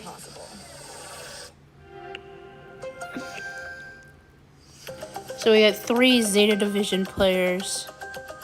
That's crazy. We're backstage at the Esports World Cup, and I've managed to bump into Cyril Garn. How's it going, man? You good? No, Oceana. It's good, my friend. And you? Yeah, I'm good. We saw you over at the Fortnite stage. It's the Gidea City Grid. You were checking out the action. How was it for you? Yeah, it was good. It was. This is my first time, first of all, and I'm really impressed because this is. Oh, that's some crazy notes. Live and direct, like this is a real competition, like look like similar, like my sport. You see, like the pressure of the fans, everything, the crowd. That's crazy. You must do the perfect move every time. That's completely crazy. What? Oh, Obviously, jeez. you know this firsthand. So, if you were to basically talk to any of these players that are competing on stage, to give them any advice about staying focused, especially for long periods of time. Some of these guys are competing for like 5-6 hours on stage. How do you stay laser focused? Okay, I see. This is a different sport, but I think, yeah, mentally you must be prepared at first, and yeah, to be focused. The word is focus. For my part, every time the people ask me, what is your feeling when you are at the last minute? Like I say, focus. That's a big word, and I think you must be focused and to prepare mentally with the coach. I think that's. This is going on right now. But you must do that, really. I love that. When you hide the high level, this is make the difference, for real. Yeah, the highest level here, it's absolutely incredible to see all these players like competing. I feel bad for a typical gamer. Really appreciate it. Enjoy the Esports World Cup, and we'll see you soon. Monster D-Face. How can we not be entertained right now? What an incredible set of games. And just think, Monster, the action has been incredible, but only 6 keys at the end of 10 games. And that game right there, you saw what was going on. Sky and Scroll popping off, making it so far, and then Booga and Braids not quite going the distance as Oatley jumps up and over Really? with of course, his teammate there, Spooks, in the end. All of a sudden now we have ourselves a competition on our hands. And then I couldn't help but notice the slow Booga and Breach start, but they're ramping up now as it's starting to matter. They're fighting for that top 6, right? There's so many duos all so close together, fighting for those spots. We got to talk about Sky and Scroll, though we continue to talk about them. AGAL fans are thinking the same thing. They have to make it to finals, right? For the points, those club championship points will be so critical. This means everything for AGAL. They are so close. Whenever we flash as points, Falcons is just barely ahead of them right now. This means that they need to make it to the grand finals, and I couldn't tell you more or not if they have it in them, because OCE has been on their heels so close. You have Goofy and Z-Dog with the phenomenal group stage B performance, and A, both of them playing so well, and now they're proving it I once see again. what's going I on. can't even believe you see Oatly as well. So there's Playing those who are insane. representing I mean, he got himself twisted a victory. minds. Also, can't forget, like, Booga and Braid's been fighting, right? It's tooth and nail. I feel like this is going to just come down to the wire. Yeah, definitely. And, you know, it's going to be heartbreaking as well. This will be the defining moment. These games are critical. We are quite literally running out of chances here, Zeke. It's scary, bro. As I look at these keys, I It's just so keep thinking the long. same thing. Top six, top 6. Zeke, tomorrow's finals, only the top 6 will make it. I mean, how the pressure's on, right, Yeah. Monster? How are these duels looking to just hold on and make it through? Yeah, at this point, you know, there's pride on the line. It's your reputation. This is history. There's dollars for the club points as well, of course. At this point, we're just going to have to see, and who better than our casters to take us into the next game. Time is definitely running out. There are 3 games left. There are 4 points that separate a team from continuing their journey to tomorrow and the rest of the field going home early. And Zeke and MD have already highlighted it, though. Nobody can really consider themselves safe unless you are like Darm, Demish, Khan, and Faded. Everything else seemingly... Okay, I see Sky and Scroll. Isn't it? Just want to look into this. Oh, they're Danish. Spooks, giving them a good scare because they are just so hot on their heels that it could be just one misstep that results in just getting pushed out to that top 6 position. Sorry. Oh God, these are I don't think that anyone is going to crazy. feel very confident in their Okay, team, let's because see. this could really be the turnaround point where teams start looking to really contest each other. Yeah, and if you kind of take a look, everyone except for Darm Demas, to be exact, that full page of that leaderboard, very similar when it came to the elimination points that they're getting throughout the tournament. The biggest differential is the placement points. It is very, very volatile in this reload mode. You've seen a lot of teams not necessarily get placement points until zone 10, zone 11 sometimes. That is almost literally the end of the game, which really goes to show you could play perfect for literally, what, 17, 16 minutes, and then all it takes is that one mistake to cost you everything. And that's what makes it even more impressive, though. We do see these solo clutch points start to trickle in. Sky specifically in that last lobby. The fact that he was able to bring out a top 5 position when everything is just so close and like tight neck position, you just can't even begin to imagine the sort of things that are running through his head. Because again, even if you ignore the club championship points, even if you try to filter out the background noise of knowing how much AGAL is depending on their position, Jailmates, really? they just have so many other pros in this lobby that don't want to have to Jailmates deal with fans them, are the period. worst. So even though right now they might look like they're about to be safe, at the same time, I'm kind of expecting other They can complain all they want about Optic, saying Optic fans are the worst, but technically they are the worst. because if you can get rid of such a strong competitor in this stage, well, it would hurt the Because club they championship standings, they will but it would never also learn their really lessons. open up the doorway for what's going to happen in the direct Fortnite competition tomorrow too. Especially since, you know, we've seen it multiple times. It's not just one time where a team that, you know, eventually wants to win, obviously in this case, wants to qualify.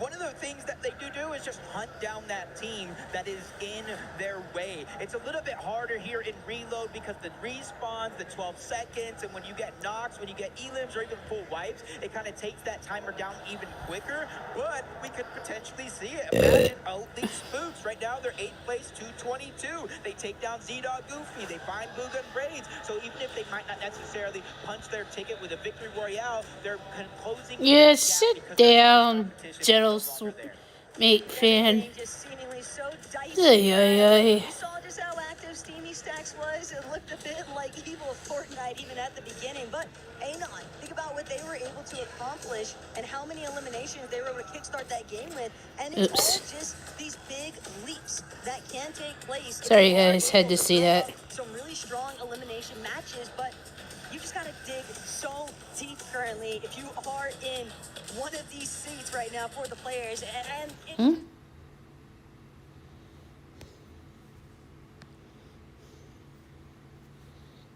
Okay, you know what? So crazy to think about the fact that we've only got solo hot drop right Alright, they're starting up again. Really? the only team that actually landed here together. So while others are wiping each other and it's just solos, they're the ones that are taking complete control of the situation. So we're up in match number 8. Player by himself, Retro, he got an elimination of his own. Luckily for him, Phoenix is nowhere in sight. So even if he gets eliminated here, it won't be this team to chase him down. And unfortunately for Retro, his time at Fort Crumpet is going to be cut short. Dorm and Demish will have none of it. 2 eliminations already to kickstart game number 8. And now they'll have ample time to decide where they want to go next. If they want to continue trailing the players that are going to be lighting up the sky with those reboot cycles, that's entirely up to them. Darm, no benefit off that first crash pad. A little bit of a misstep here, but next one, good to go. And it's Braids he's got directly in his sights.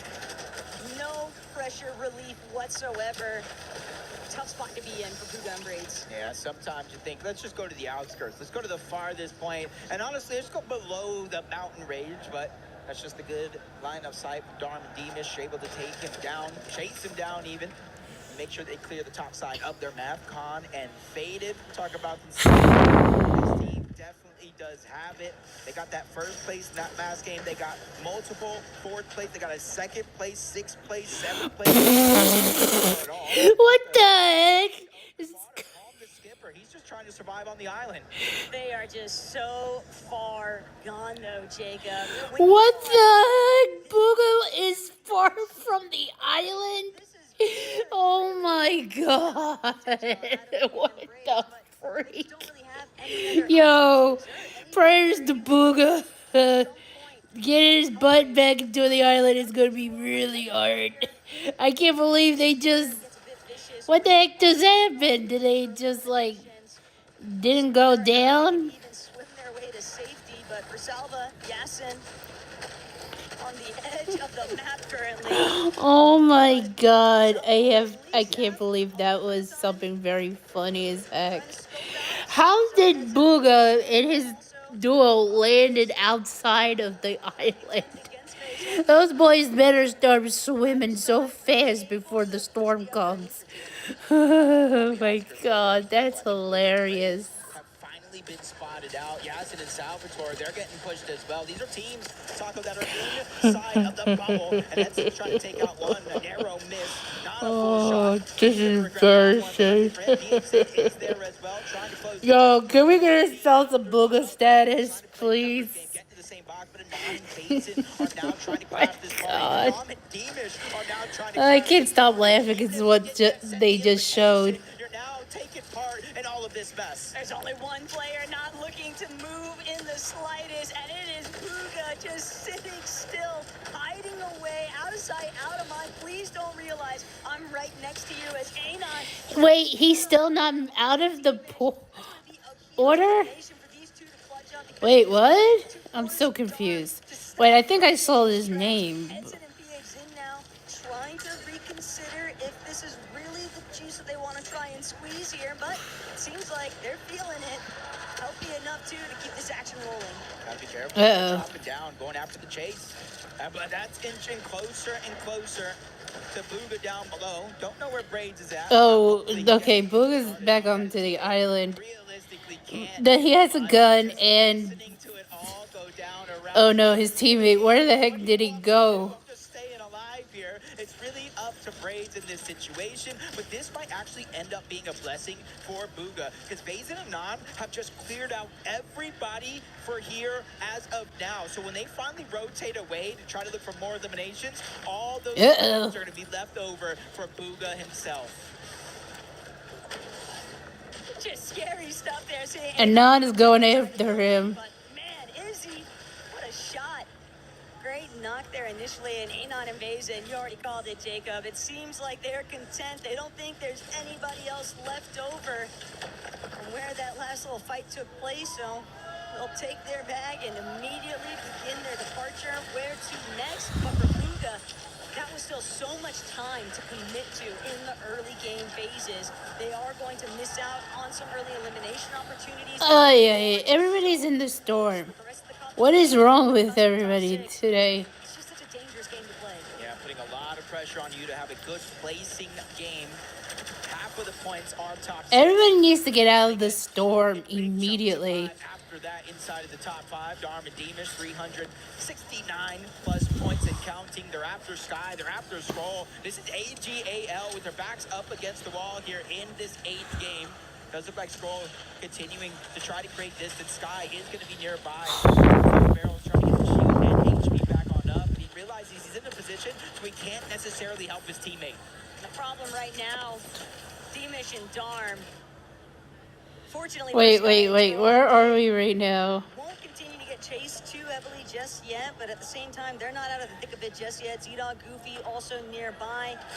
Sky and Scroll could potentially get sandwiched if they're not careful. Izzy and Nosif just trying to see if they can rack up a 5th elimination here, possibly even 6. Joe hopefully going to be the first to fall. Now they're waiting to see if they can take out Spooks and eliminate Oceana entirely, but Spooks just dashing every which way around the box, but he can't escape. Wow.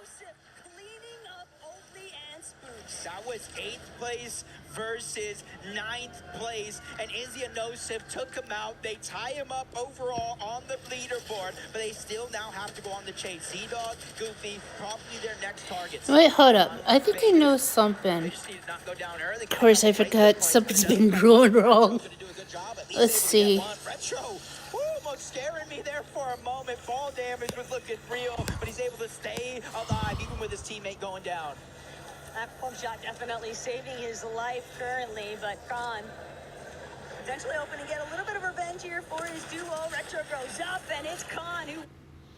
Oh, fine. This is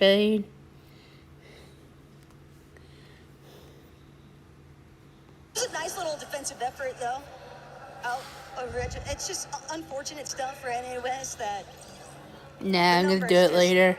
Too overwhelming. Yeah, just tried to go and be a hero. Off stream. We're seeing a lot of these teams do abandoned ship, and now we get to see the other side of this Booga Braid story. We know what Booga's doing. He's on the other side of the map, the zone side of this Booga Braid story. We know what Booga...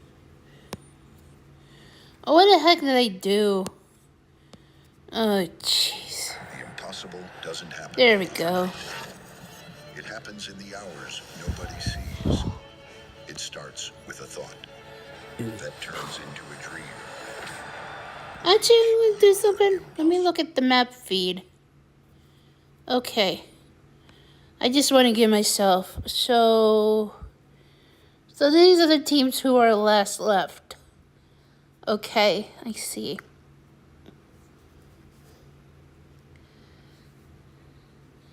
I wish they could tell us who's who in here. But I guess...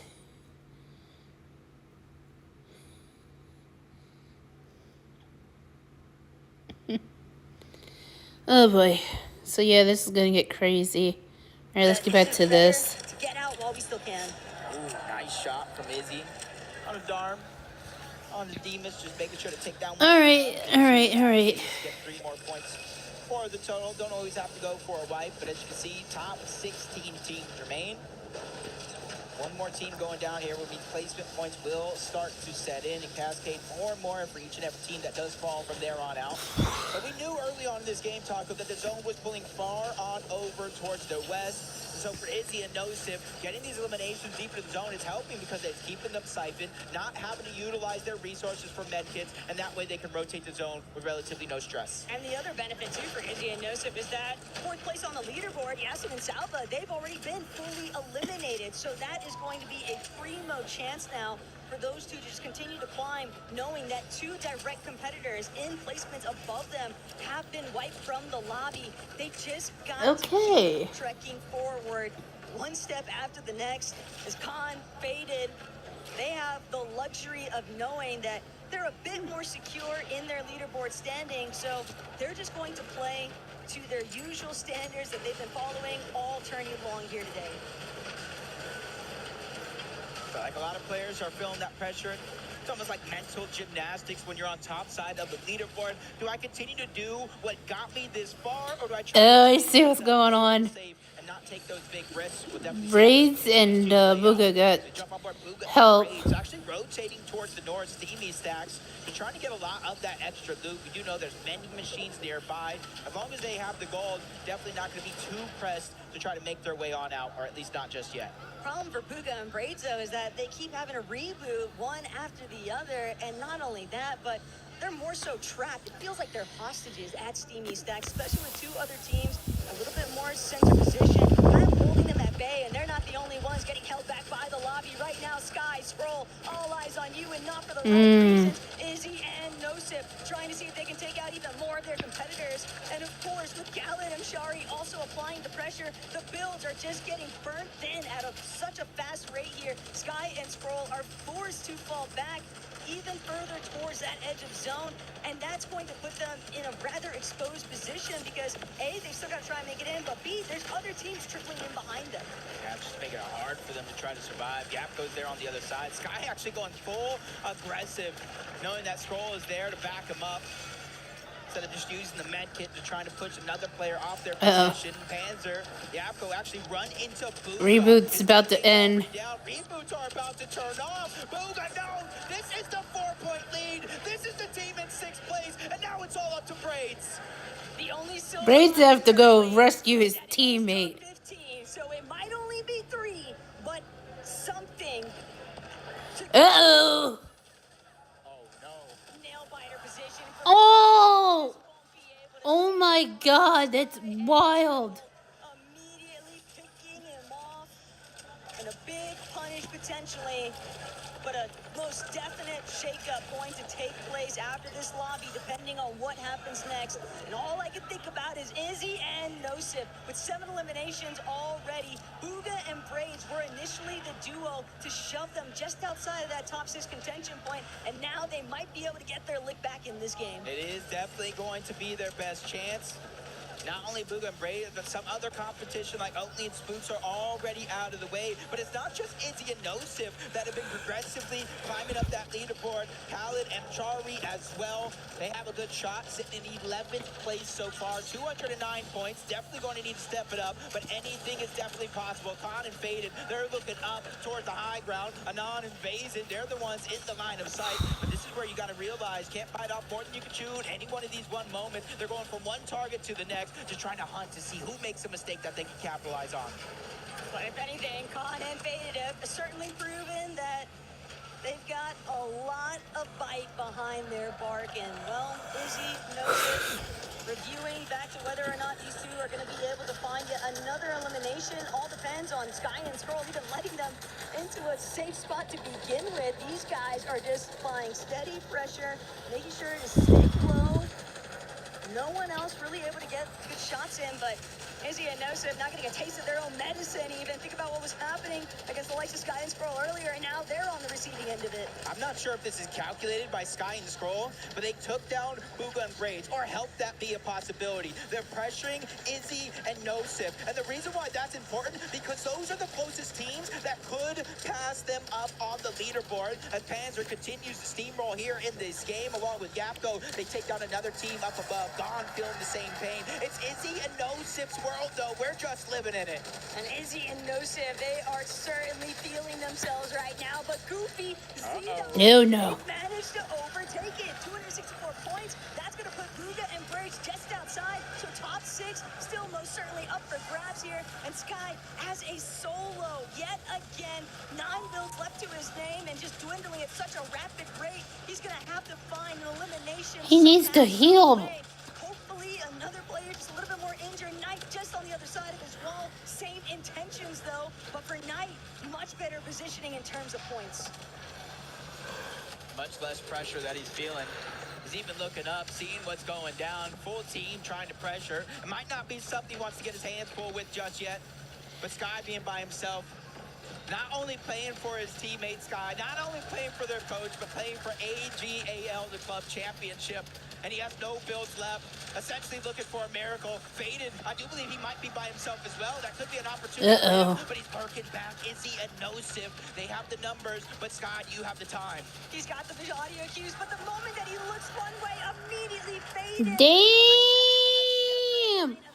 What? Fortunate ending here for Sky and Scroll. And now teams are top 6 and 7 currently duking it out to see whether or not they can overtake each other. Top 5 completely exposed currently. It all depends on whether or not Izzy and Nosa can find another victory royale in this competition. OCE on high ground again. 279 points and counting. They're essentially going toe-to-toe with Izzy and Nosif to try to keep themselves inside of that bubble. But Izzy's going to feel the pain. Big shot's going to land. Drop to 68 HP. Yapko again. Him and Panther have been taking names off the top of the leaderboard one by one.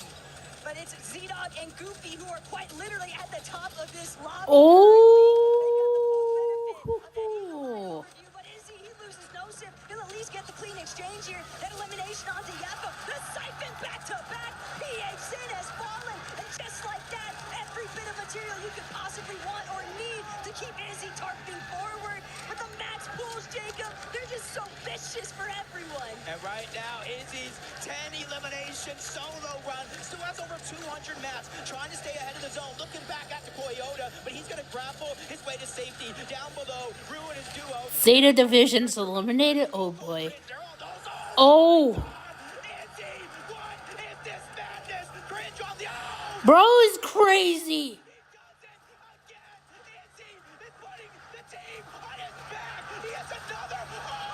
Oh my god. Oh, he was on 1 health.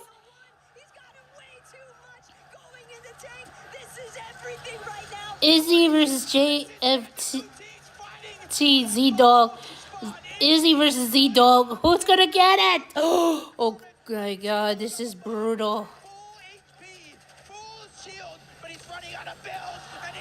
No way! Z-Dog took the moment away. Nothing was unlocked by any means. Izzy and Nosif, those huge eliminations, they have got to have overtaken pretty substantially on that leaderboard. I told you, Seven.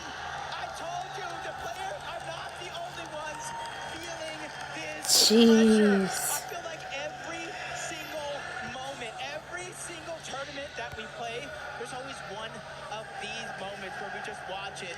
A masterclass performance, but it's Goofy and Z-Dog that deserve the credit. Throughout the course of the game, they've had Wow, this is crazy. so you gotta imagine where they're at the leaderboard. I'm just still trying to take it all in, what just took place there, though. You see one, you see the next. But this man did a full 360, blocking off with the ramp perfectly. And to find a third elimination strung together, Jacob, I've got to hear what these guys are saying.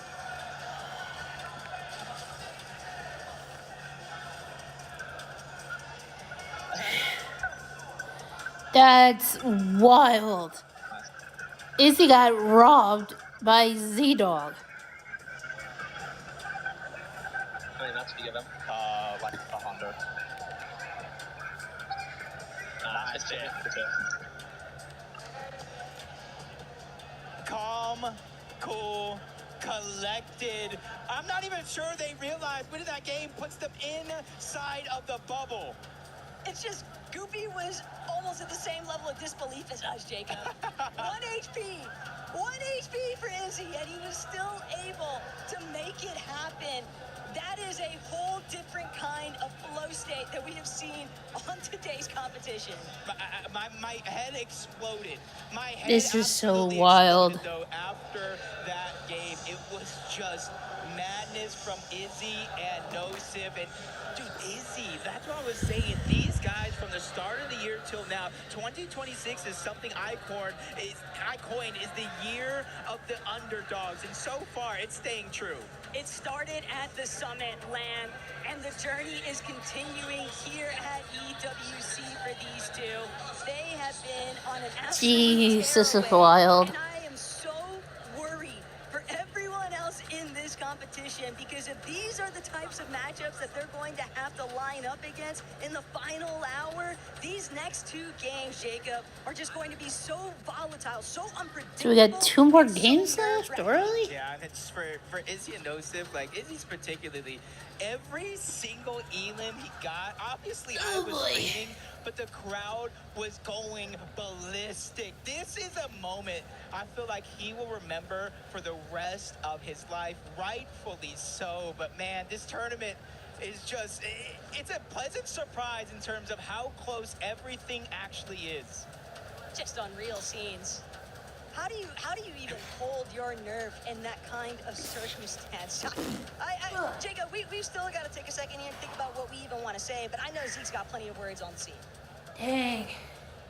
We absolutely do. We had to take a moment here to catch up with SAUL, Faded and Con, performing huge. Gentlemen, how are you guys feeling? You guys are in the top 6 right now. Feeling good, feeling strong. Job's not done. Yeah, that's You guys are crazy. doing it incredible here right now. Yeah, I mean, it's our first Epic launch, so the expectations aren't really... I mean, we have expectations, obviously, but there's no pressure, really. So we're just playing our game, and it's obviously working out pretty well. So you're not affected at all. If you guys are just saying, hey, there's no pressure, no expectations, is that actually freeing for you? Yeah, I don't have pressure. Like, I'm playing like normal, and we just play our game out. How are you guys feeling about Reload? Like, if you're saying there's no pressure, there's a lot of big names here you guys are fighting against and beating. Does that feel any different? Does that feel like, oh, it's just be at home, just doing more of what I do? Yeah, I mean, the qualifier that we played, which was like qualifier 2, what we called, it was the exact same thing. We just played our game. It doesn't matter who's in the lobby. It's the same thing. Is there anyone in the lobby that you think, man, if that was them and we knew it was them, it might make you shift a little bit, or do you not care? Oh, I don't care, actually. That's so crazy. How does it feel to be part of SAUL, man? You guys are representing them. You guys are showing up. The fans are going crazy for you. Would you say anything to them? Yeah, I want to shout out everyone that's supporting us. Thank you all, and also for Seoul for letting us represent them and doing well in this tournament. That's cool. Yeah. What? Same question. How do you feel about representing Seoul? Good, very good. Anything you want to say to the fans? Yeah, no. Okay, too shy. That's okay. Final question for you. Obviously, like I said, job's not done. What's the plan for the last few games? Is it still just like, hey, man, let's just do what we do? Yeah, I mean, if it's working, why change it? Is it the plan the same for you as well? Yeah, it's probably the same. We just see next games. I love that, guys. Well, hey, best of luck in the later half of the competition. Remember, job's not done. Stay locked in. Thank you so much for right now. We'll see what else is going on at EWC.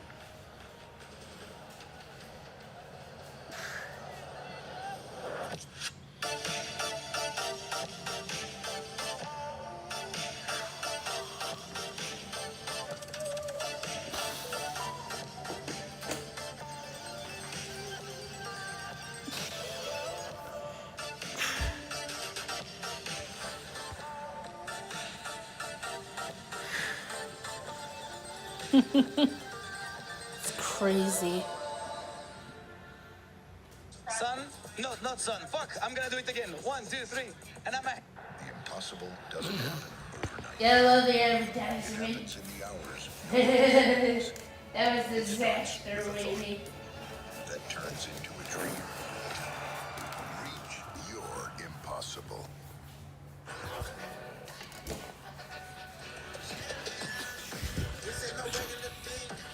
Ugh.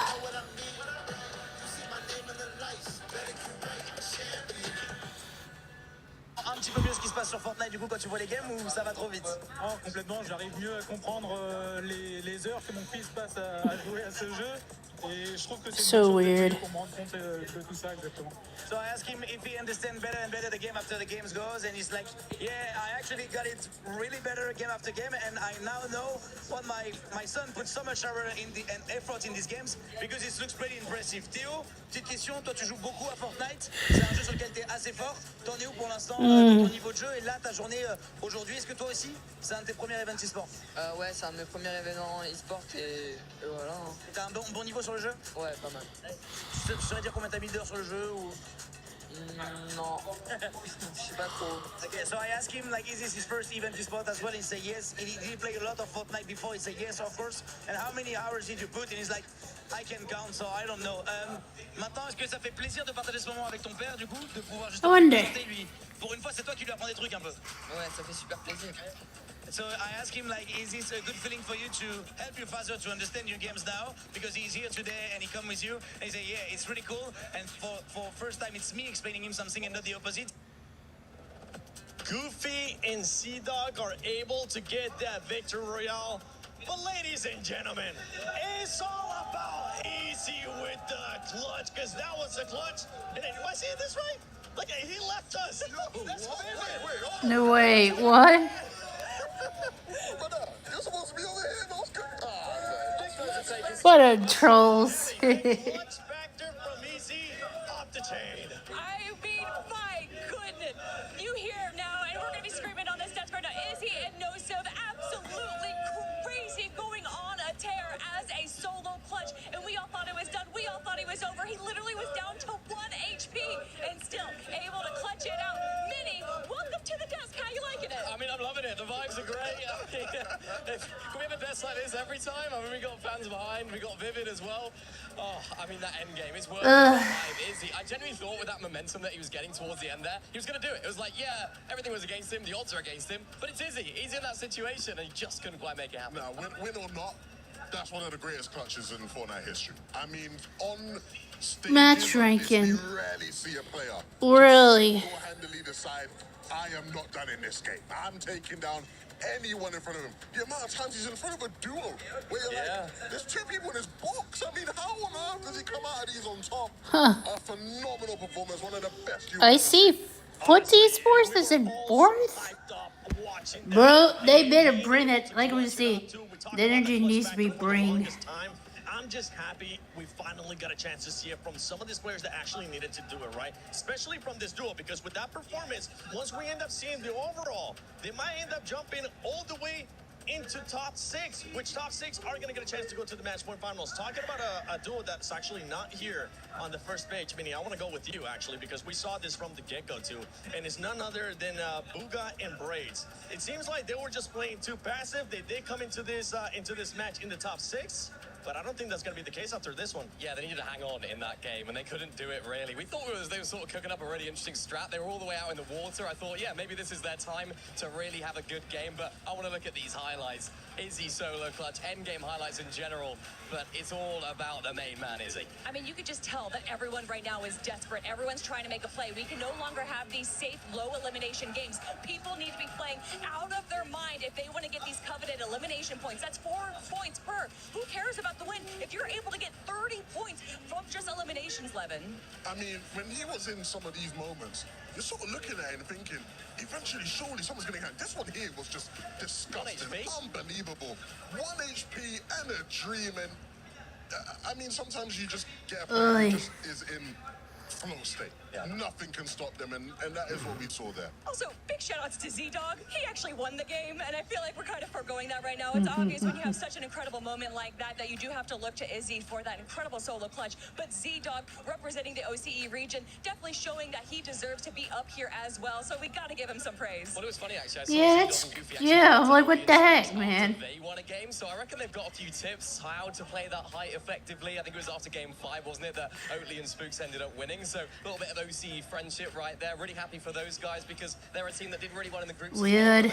So weird. Here as well. Yeah, and for Sea-Dog and Goofy, it's a good bounce back too from the performance that we were seeing of them at the beginning of the day too. It's not what we were expecting, but now we're also seeing those major team, Flying major Sadia. players too that we want to see finally starting to show up. There you go. We got the right one working. But I want to see the overall too, because the overall is going to be able to tell us a lot. We only have 2 matches left. We're going to be able to decide which Yep, top 6 yep, teams yep. are going to be going into match point finals. Before this, all these duels got ready to for top 7. That's not the case anymore. As you can see there, top 6 between 6th place and 7th place. Kelly only separated by just 5 points. And we know just how much these games can change. We just saw a team in the bottom 10 being able to clutch out crazy amounts of points, and that can happen time and time again. Just look how close these players are right now. Yes, and Salvatore, who had such a good start to the day, currently sitting at 295 points. But of course, Sky and Scroll, not within qualification, but just 5 points behind Levin. There's just too many opportunities for anyone to break into the top 6. I just saw Carlin Fader's coach, Bloodex, and he was walking past and he just went, Sky and Scroll ain't calling. I said, oh no, man, what are you on about Sky and Scroll? He said, Carlin Fader, them brothers are not qualifying. So, again, the pressure is high going into these final 2 games for AGL, Sky and Scroll. I mean, we could talk all day about how this isn't where we expected them to be in the flow of the day. But what matters now is what they need to do to actually make sure they are in that top 6 by the end of it. And luckily for them, they do have a bit of a gap too to 8th place. So they're not going to be feeling the pressure from as much, right? From Muga, from Cringe, from Oatly and Spooks as well. But it's all about catching up to that top 6. Yeah, not as much pressure. But when you think back to how they performed on sports, Yep, I agree with that. They've been contested in later stages of tournaments. They've gone down in those situations early on. They've also won out in other situations. So really interested to see how those guys end up coming out of this game. And on the bottom half of the leaderboard, things are looking pretty rough for a lot of these teams. Interested to see how these guys actually now come back in the last stage competition. I mean, you say pretty rough, but 221 points for 11th place is just, what, 80 points behind 6th place? So that is a victory royale with, what, 5 eliminations? And obviously that counts for everyone else to go down early. But we've seen a lot of our top teams have rough games, even at the very end. Even when they are snowballing, we cannot just be sure just yet.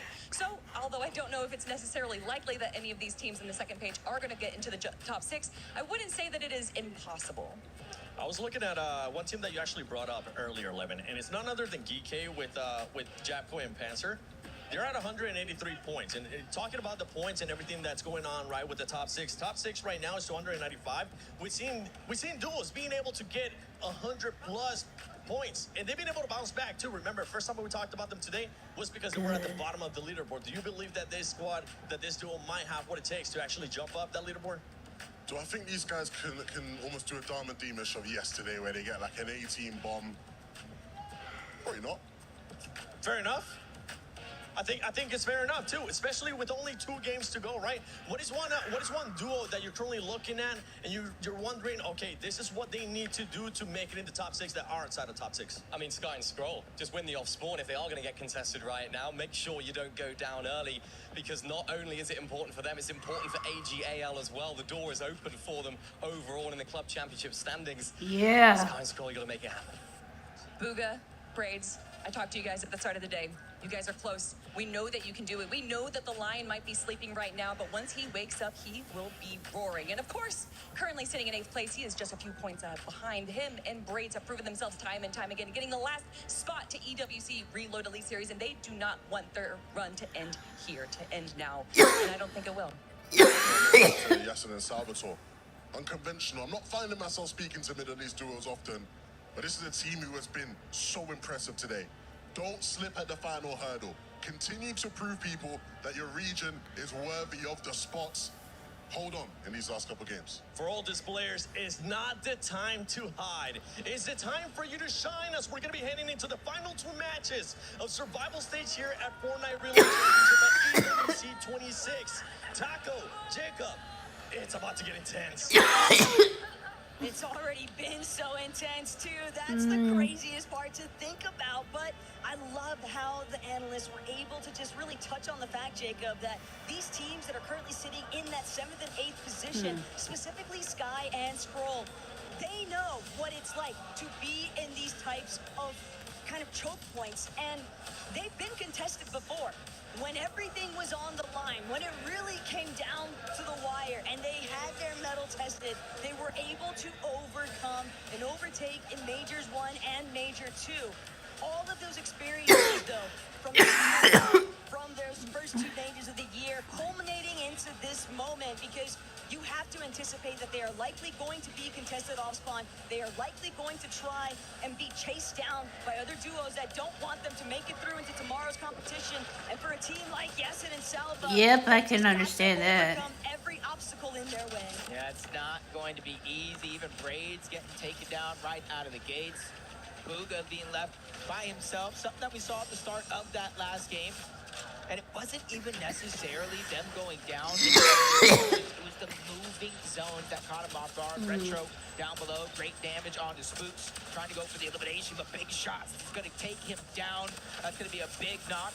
And that one immediately kind of gets stolen away. Deemish, that's his second one so far of the game, but he falls. That's Skrull and Sky. I think they realize what is at stake, the 5-point differential, and that anything can happen at any moment. So you got to start taking part of these early games. Good coverage there from Skrull, though, while he continues to apply some pressure against Khan. And while Khan was a little bit more directly able to pick up some of those leftover goodies, it's not like he's in a position to keep that aggression going. Same case scenario for Skrull. He's realized that there's no point in sticking around any longer. It's just not worth the risk this early on. They've got at least one elimination. You'd rather try to reconvene with Sky and see what else they can pick up. Yeah, you can kind of see Goofy not too far away.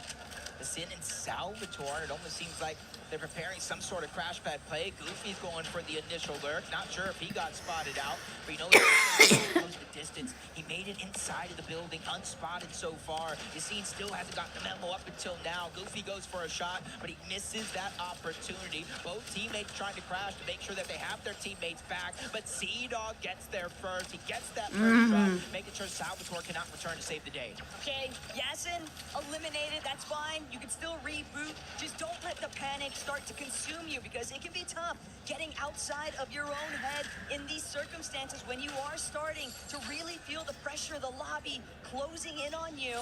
Still, they've got a chance, and it's worth trying to push through it. Jojo Fishy and Aoxy. Unfortunately, the day has just not been whatsoever in their favor. But for Shari and Kalen, they still have a chance. Slim as it might be, they cannot afford to stumble against the likes of Jojo Fishy. They need to confirm every single one of these eliminations that they can rack up. Man, just a couple rare misses coming out. Opportunity going out the window. Skrull is down here for a moment. That's first place, going ahead and getting the drop onto at least one, leaving Sky by himself. And this is just the battle for the leaderboard. Goofy and Z-Dog feeling the pressure. Not sure if Shadow and Virgo got the memo, but they could end this run in this game. For Shadow and Virgo, there's just too many other teams looking their way over at Slurpy Swamp. They don't want to be the ones caught in the middle of it all. Z-Dog and Goofy just purely benefiting off of that last victory royale. It was such a big swing towards their standings on the leaderboard. Sky, Skrull though, able to get a bit of an indirect assist out of Volko. They were trying to deal with Khan and Faded simultaneously. Instead, it's only going to be Faded trying to escape, but he's having to block off multiple angles here. And with Sky still looking to try and barrel into his position, Faded on his last bits of HP, doing everything in his power to try and fight back, but Sky's going to finally get the closing shots here. So what had initially haunted Skrull from the starting point, not getting that elimination onto Khan, not closing out that engagement entirely, having it kind of turned against him. Now this is where they can get a little bit of space to work with. Yeah, with those eliminations there, that puts AGAL, Sky, and Skrull inside of that bubble. But Salvatore and Yassine get an elimination, pushing them right back on out. That's just how close this leaderboard actually is. Throughout the course of the game, they're going to be stealing away that spot, but all that matters is where you finish at the end of the day, and Salvatore is going to get finished off, knocked and deleted out of this one. Luckily for him, his teammate is still alive, so he's not out completely. He just has to figure out where he's going to drop down next. This might be the worst possible position, though, for Yasin and Salva, because when you have such strong present duos like Darm and Deemish, who are in very cozy spots on that leaderboard, you begin to wonder if you're really going to be able to escape, because the moment that Dharma and Dimash see that, they might be thinking to themselves, well, why deal with these guys? Why not just get rid of them right away? Because they've clearly been heating up ever since yesterday's competition. They've done an excellent job at representing the Middle East. One of the greats from their region, putting them on the map here. Izzy and Nosip as well. 302, kind of quiet game. Trying to make sure they don't put too big of a target on their back, especially after one of the craziest clutches we've seen in quite a long time. Voco and Cringe, 246 points as well, trying to climb up that leaderboard, and that's going to be the thing here, is you don't have to necessarily push yourself inside of the bubble with this game here, but you have to push yourself close, so the last and final one of the day matters. That was a tough flyover banner, though, seeing that Shadow and Virgo are the first duo eliminated from game number 9. Jeez. Everything's going to boil down to that 10th spot, but hey, Darm, Dimish, and poor Oatly, nowhere left to run. Still catching up. They got their first place spot taken away. 7 eliminations here. I want to say they're even so close to trying to take it back, depending on how many eliminations Con and Faded actually do have. 3 so far, so they are keeping it close to the top side of the leaderboard. Even Scroll taking part. That's, I believe there might be the 3rd or more elimination of this game, just showing the constant action and the players that are going for it. Everybody just trying to be super proactive. Just great understandings across the board that if you're not able to track down at least 4 or 5 eliminations on top of a strong placement finish, someone else is likely going to pass you up. And for Scroll, every single one of these components really factoring in pretty heavily here, not just towards their overall standing, but the mental positioning too.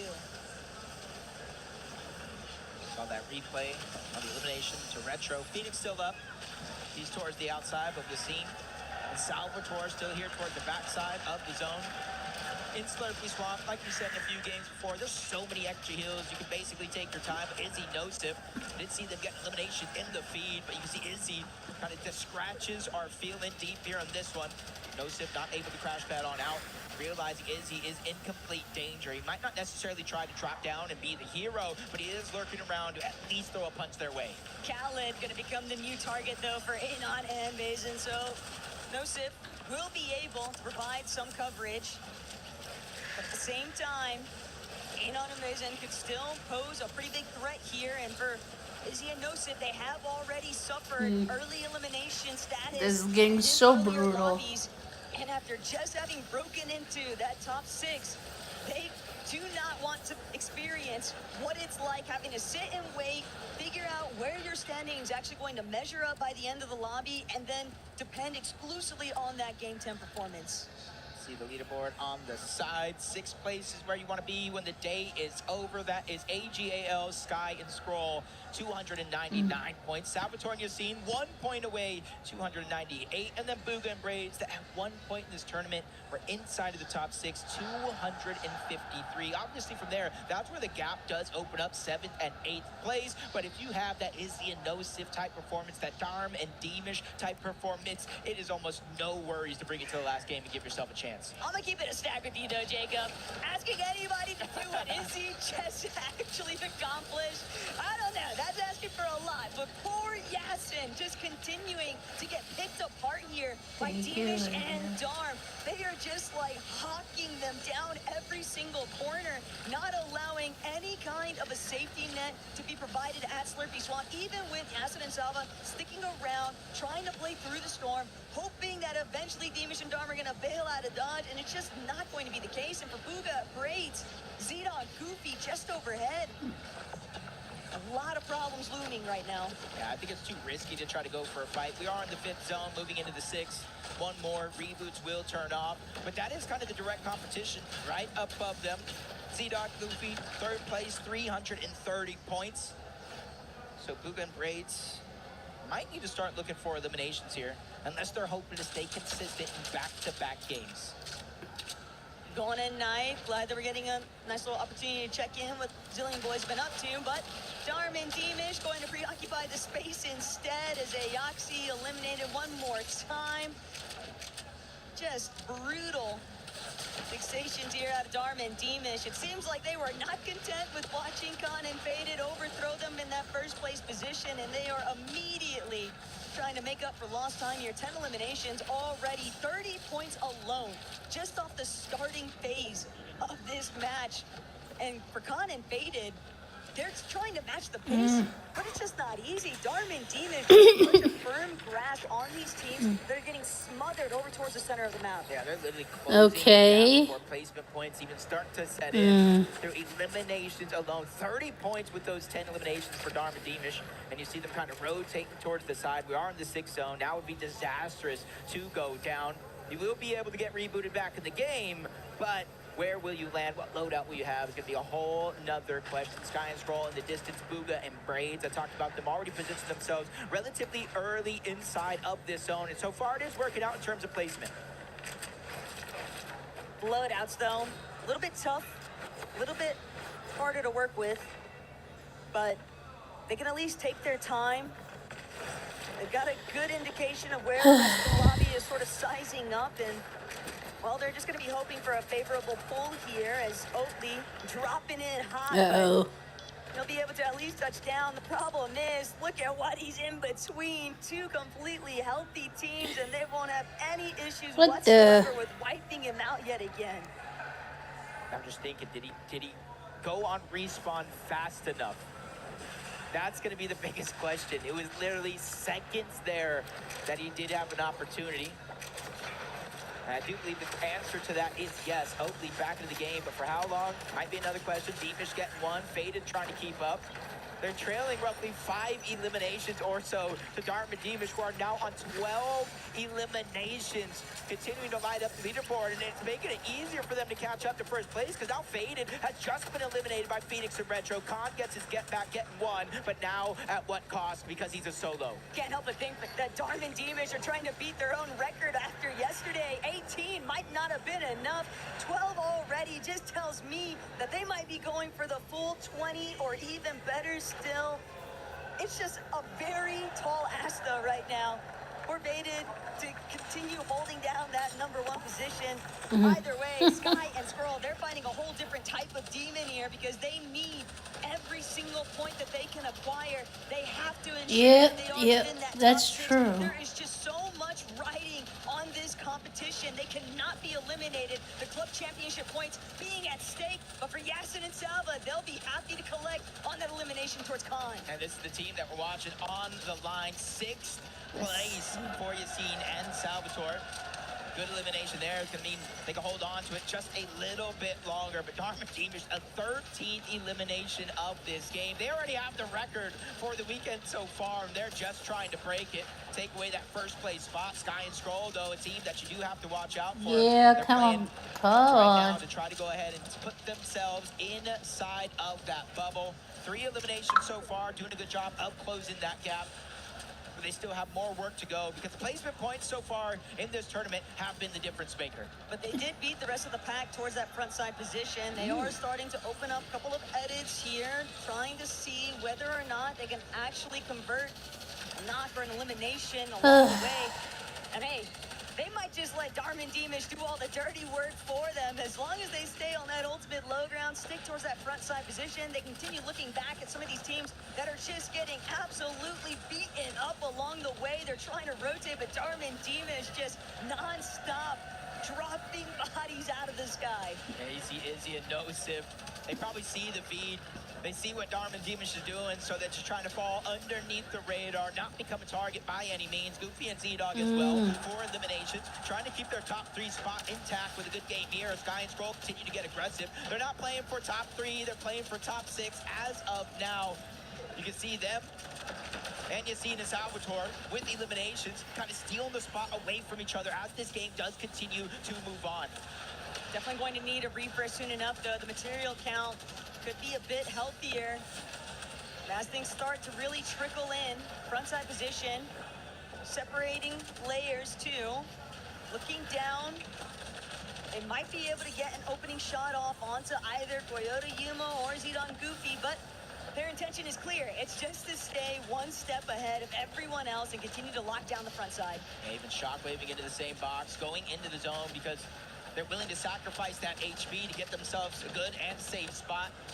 Goofy and Z-Dog probably doing the same thing, but using this moment to try to heal up. New team on high ground, though. Cringe and Voco, they have the rocket, and they're shooting down. Darman Demas was their initial target, but it's Sky and Scroll that you have to wonder how they're going to finish in this game. 3 eliminations playing for more than just themselves. We're talking about the Falcons AGAL Club Championship. Yep. If they don't survive this survival stage, they're almost giving it up.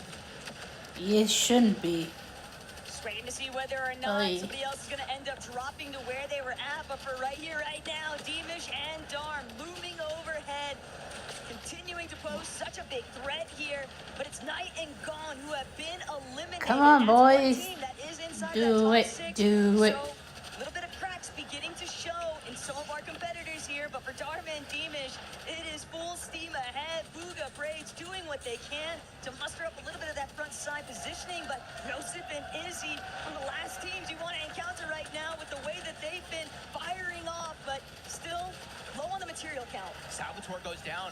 Yassine is out. That is 6th place. They have just been eliminated out of this game. Darm and Deemers given the helping hand, but they go down immediately after. Koyota and Yuma, Team Zeta on high ground, wreaking havoc with the rocket launcher as well. Cringe and Voco trying to make a comeback be possible. 279 points and counting, but there's still too many juggernauts in their path. Oh boy. Izzy and Nosif, but they are out of builds. It's a cluster.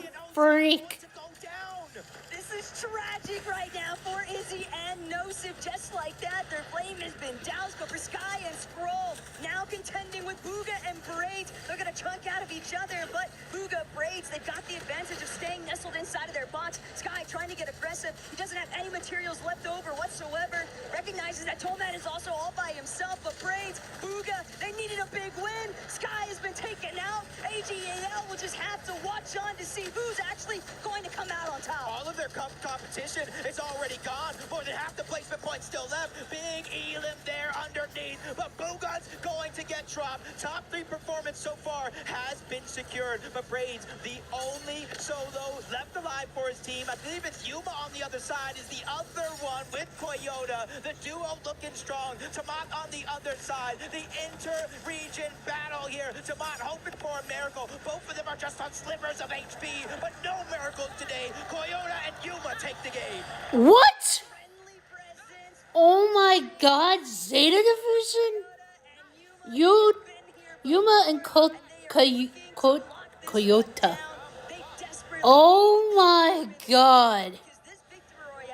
Just put them within that striking range of the top 6. Yeah, they started this game in about 11th place. And throughout the course of that game, we saw Gon and Knight go down, which were 4th place. We saw Yassine and Salvador. Yeah, that's a good victory dance. Aww. They achieved enough points, so Yuma and Koyota, another big win. I know we have 1 game left, but imagine what the leaderboard looks like after that. Well, you also have to think about Gon and Knight. Them going down in that 12th place position also leaves them relatively exposed. 329 points does not feel like anywhere near enough because the gap has just continued to close.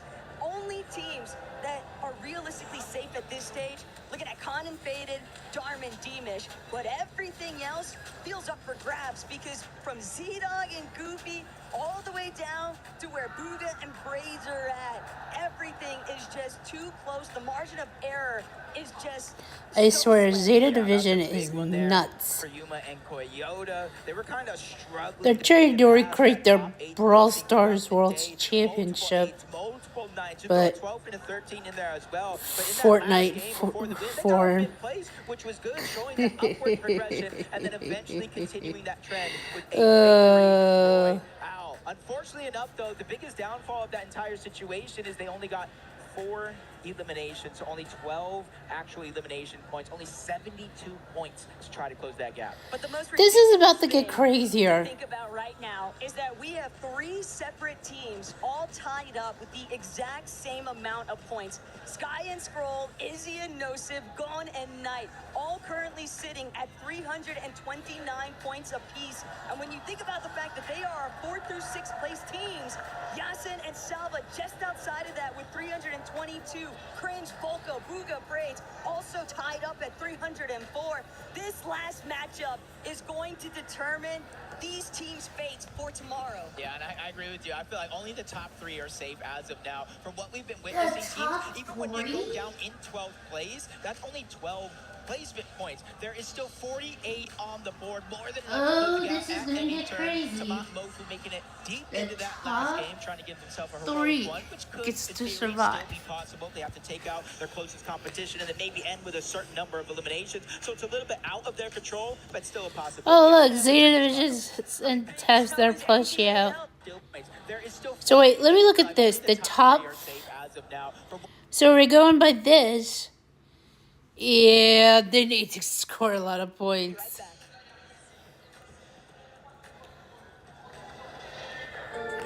Man, that's crazy. Zeta Division has gone nuts, I swear. Oh, wow. Wow, that's crazy.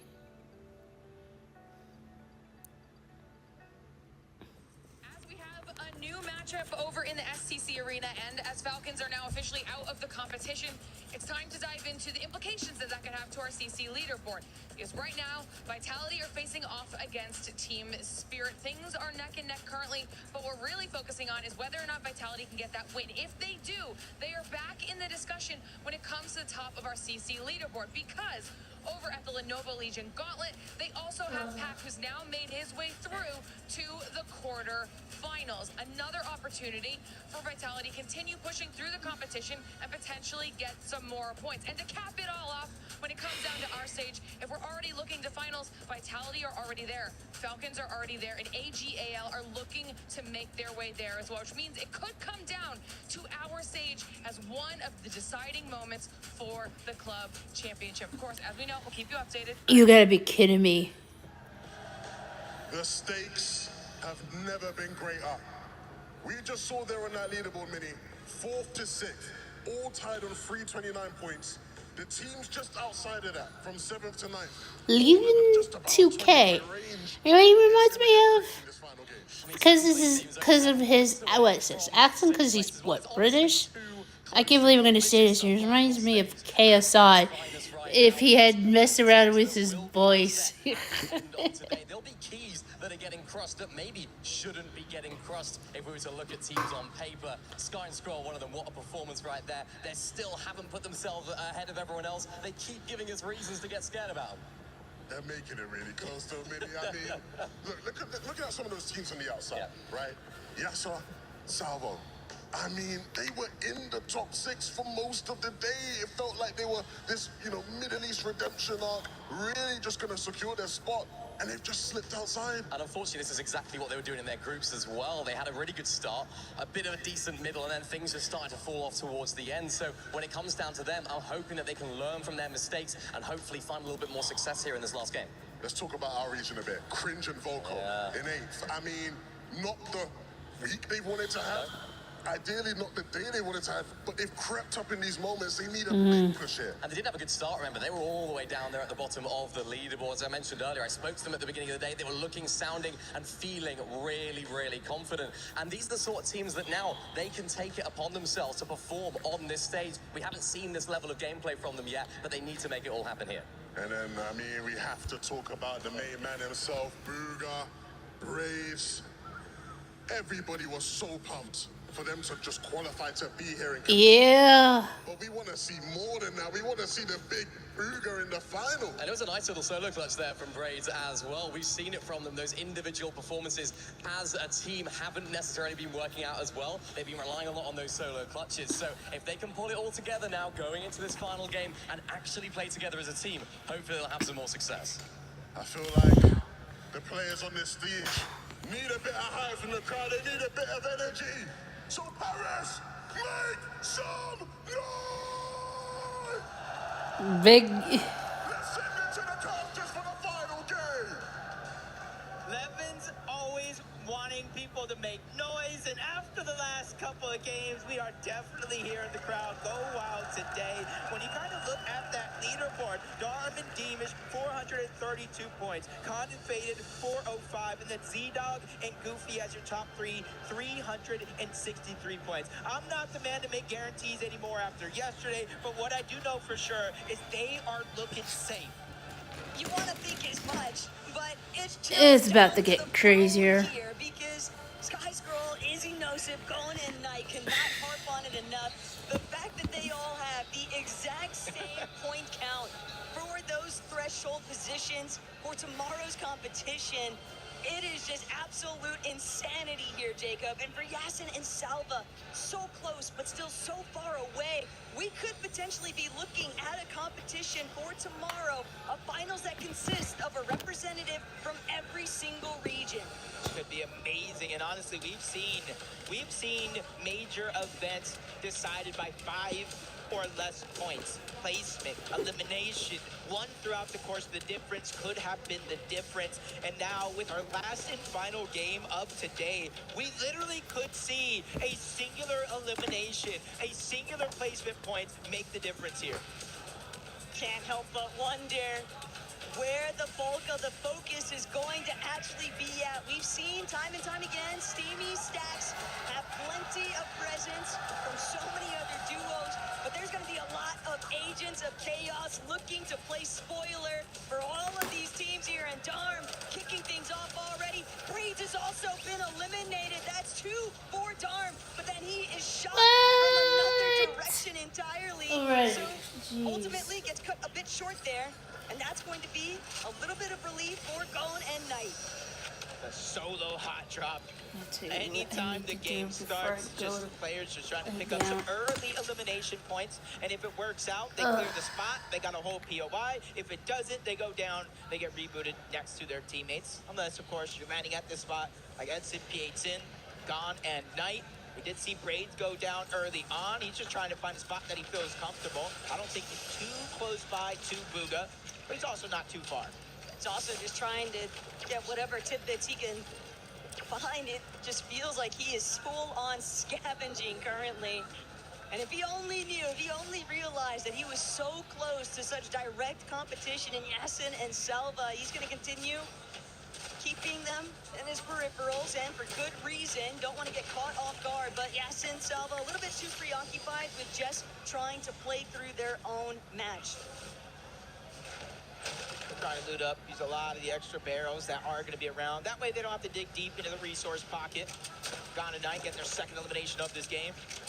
It's got the pile of loot, picking and choosing. You want this, you want to take that, what do you want? Knight coming in, probably fresh off the respawn, and he's getting gifted a full loadout out of the gate. These guys have been putting on such a great show this entire weekend, but sometimes when you're tied at 329 and you're at the bottom of that tiebreaker, it tends to come with nerves. For sure, and even for Goofy and Z-Dog, well, we want to believe that they're in a relatively safe position because of the fact that they are currently sitting in third before coming down to this final matchup of the day. Still, don't want to find yourself completely on spectator mode if you are this Oceanic pairing. I think the funnier thing to think about, though, is even last night I had a chance to run into both Z-Dog and Goofy, and Z-Dog said, I will be there in finals. And it looks like he might have manifested that into a reality. Hey, even leading up into this, I was always being told to look out for Z-Dog. His mechanics, fighting skills, insane. Retro, trying to put pressure onto Spooks, who ends up landing a sneak attack onto Phoenix. Not sure how he got away with that one, but Oakley's coming in to try to crash the party, but Spooks going down. He's Oakley on the back foot, 12 seconds. An official clock has been started, but with no shockwaves, no shotgun, and quickly running out of builds. Oakley needs to just hold on. They are going to try to pressure in, but I do think they're buying time, but it's just mere seconds left. Spooks is going to get back into the game, so not all that's been lost. Oli just doesn't have anything to really work with here. No shotgun means no real opportunity to try and turn this one around. Sky and Scroll are going to find their first elimination here in Game 10 onto Vazen, and now they're already on the move. It's hard to sit still. It's hard to leave your fate at the mercy of another, but it's Khan who ultimately shuts Sky down. Scroll forced to sit and hide it out inside of a bush, probably counting his lucky stars that Khan doesn't realize where he's actually at. Still, that's going to be enough of a delay that Sky and Scroll are going to have to try and overcome. That was almost 300 IQ. Scroll through the crash pad down, went into the bush. Khan invaded, took the bait. They thought he crash padded away when in fact he did not, and they put him into the line of and Shari. Perfectly played by Scroll to keep them in this game. Every little bit. Got to pull out all the stops here, but now, Khan, he's actually going to be the one left in a solo position, and while his fate for tomorrow's competition isn't at stake based off this performance, it still is going to make it that much easier for Scroll to realistically bounce back here. Sky's already back into the action, but the longer that Khaled can keep Khan's distracted, the easier it'll be for the Danes to reunite. Especially since this is going to be a 1v1 as of now between Khaled and him, as Shari does get taken down. Scroll is able to escape danger, find a crucial elimination, give him some builds to work with. And his awareness, insane. Spots out a knock from up above, and not a Vazen. We're actually going for the elimination. Scroll barely able to escape. Vazen spawning right back on in. That would have been a good pile for loot of him to land on. Teamish and Darm.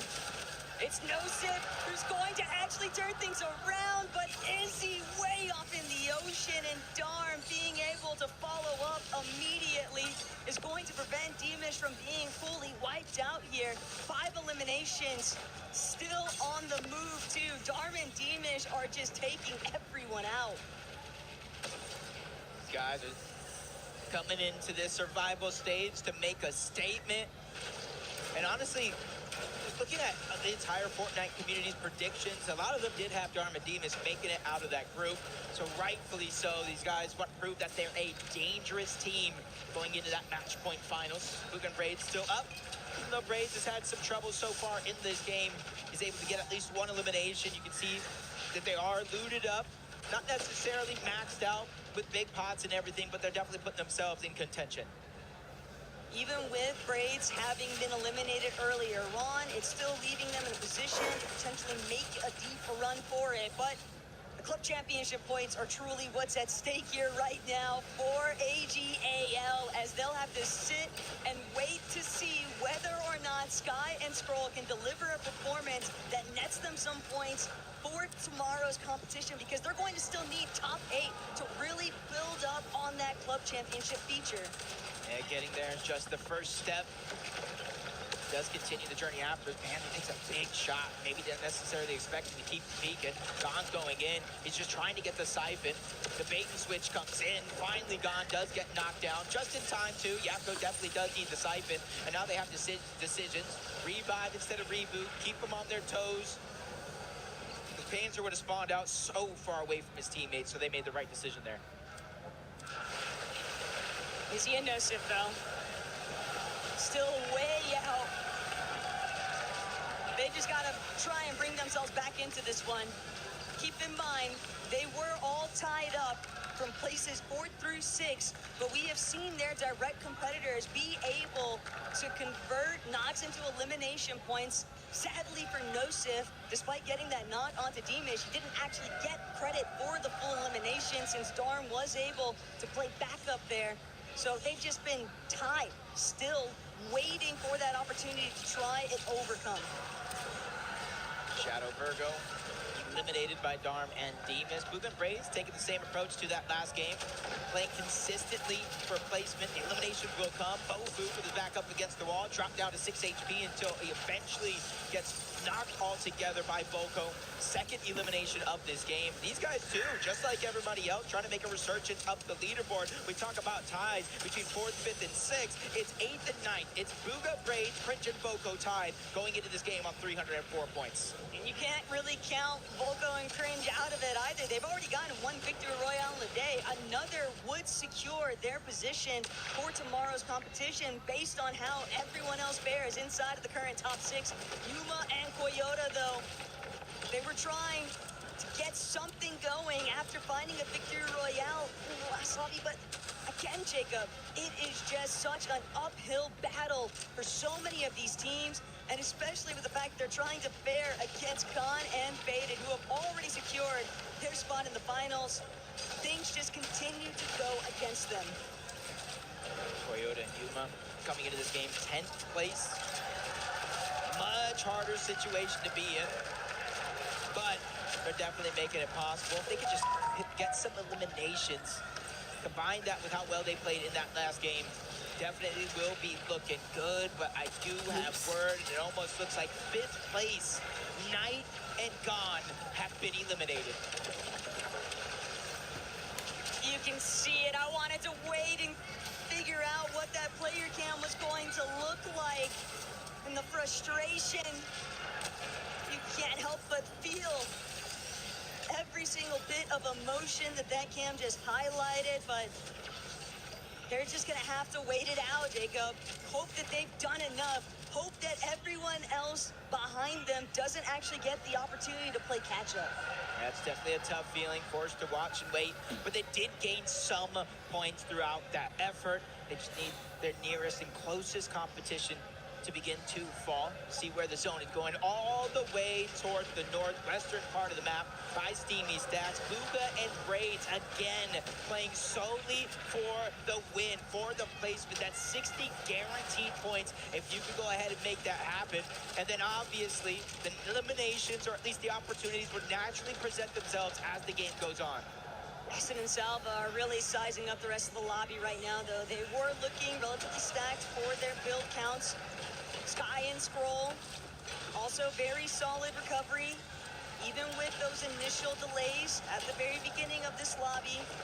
They've still managed to power through, put themselves into a well-placed position, but they know they're working on a knife's edge currently, and any single misstep is all it would take for everything to come crashing down around them. And there is just too much on the line between AGAL's club championship points, especially after the results that took place in other titles, knowing that this could be the real separating factor for the overall EWC club championship is insanity. Yeah, well, you kind of look inside of the zone. The dust kind of settling a little bit. Crazy. Nobody fighting, nobody making any big moves, barely even peeking through to fire shots at each other. But everybody on the outside still going for eliminations, still trying to reach the top side of that leaderboard. You see it on the side. Knight and Gone, 5th place, down at 335 points. Only have to watch and wait. Izzy and Nosif, one elimination, one placement away from taking away, tying that 5th place spot up yet again. And this is the stage of the game where everybody has to start to worry and lock in, because reboots have turned off. I'm not sure Goofy made it in time. Goofy's going to have to sit this one out. Z-Dog won't be able to get the job done either. Currently sitting in that 3rd place spot, but will it hold by the end of it? You'd like to think as much. They have done such a phenomenal job on the day to put themselves in the best case scenario for suffering an early elimination. Yeah, I will say the only drastic part about that, besides going down, is you're a team on top of the leaderboard. You would initially be siphoning away points from everybody down below. Now that's one less possibility of making it happen. See Sky and Scroll, seeing the zone move all the way up to the northwest and giving a little southeastern pull on this next one. They're just trying to refarm as much as possible. Brick, the biggest material that they are missing, and they're in one of the best spots to start to accumulate some of that resources. But they realize with the zone moving, they got to be one of the first teams to rotate over, so that way they don't get held back. So many of these buildings have just been completely caked out, though, by the teams situated inside of them. Nosif and Izzy, a little bit low on their brick count, but they still have plenty of metal to work with. Committing a lot of their hard material here to claim some good space towards that front side of zone. Panzer are going to be spotted out here, but Nosif and Izzy, they're not willing to take any chances. No overexposure, just playing it smart. where the zone is pulling all these teams. Khan faded on one side. Yapko, Panzer on the other. Izzy Nosif positioned above them. Booga and Braids. Izzy and Nosif immediately moving as the zone reveals itself. They do take some shots, but every other team following close by. Yapko, Panzer, the second one to move. Booga and Braids starting to rotate on over. Top 13 teams, Taco. Placement points are starting to set in, but it's inside of the top 6 where you get to the meat and potatoes. And a big part of the reason, though, why Izzy and Nosif are willing to commit so early to these rotations is because of that low material count. They need a good position so they can just look back and spray the rest of the lobby down. But for Sky, Scroll, if they can get this next elimination here, that would definitely be a very solid setup because they are claiming a lot of space currently, trying to cut off all these other teams from that frontside position. Yeah, taking a quick shot, repositioned on the other side. Izzy and Nosif staggering back for as long as possible, putting pressure on every other team around the lobby, and then they crash pad their way up the mountain, perfectly played by them. Not even a scratch, not even a shot gets fired their way. And again, just falling underneath the radar. They're not even necessarily contesting the high ground. They're not peeking to overexpose themselves. They're just letting everything come naturally.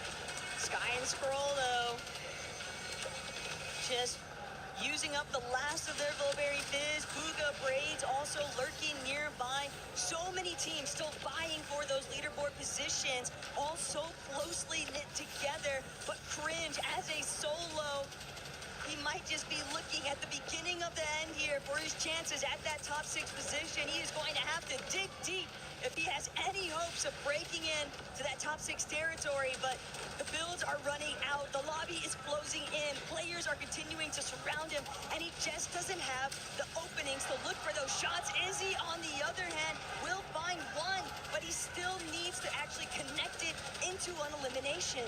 I was thinking for a moment, not this again. Izzy just ending runs. Cringe and Boko have been eliminated, unable to reach into the top 6, and it's Sky and Scroll that are not only getting that elimination, but onto Spooks as well. 362 points and counting, it quickly making it to the front side of zone, not giving themselves any bit of motion. But on the high ground, you can see Yuma, Toyota. I talked they can get a back-to-back win. They can put themselves in arm's range of that spot. And hey, Izzy's found his first elimination, but look at Darm with 11 already, 17 in total.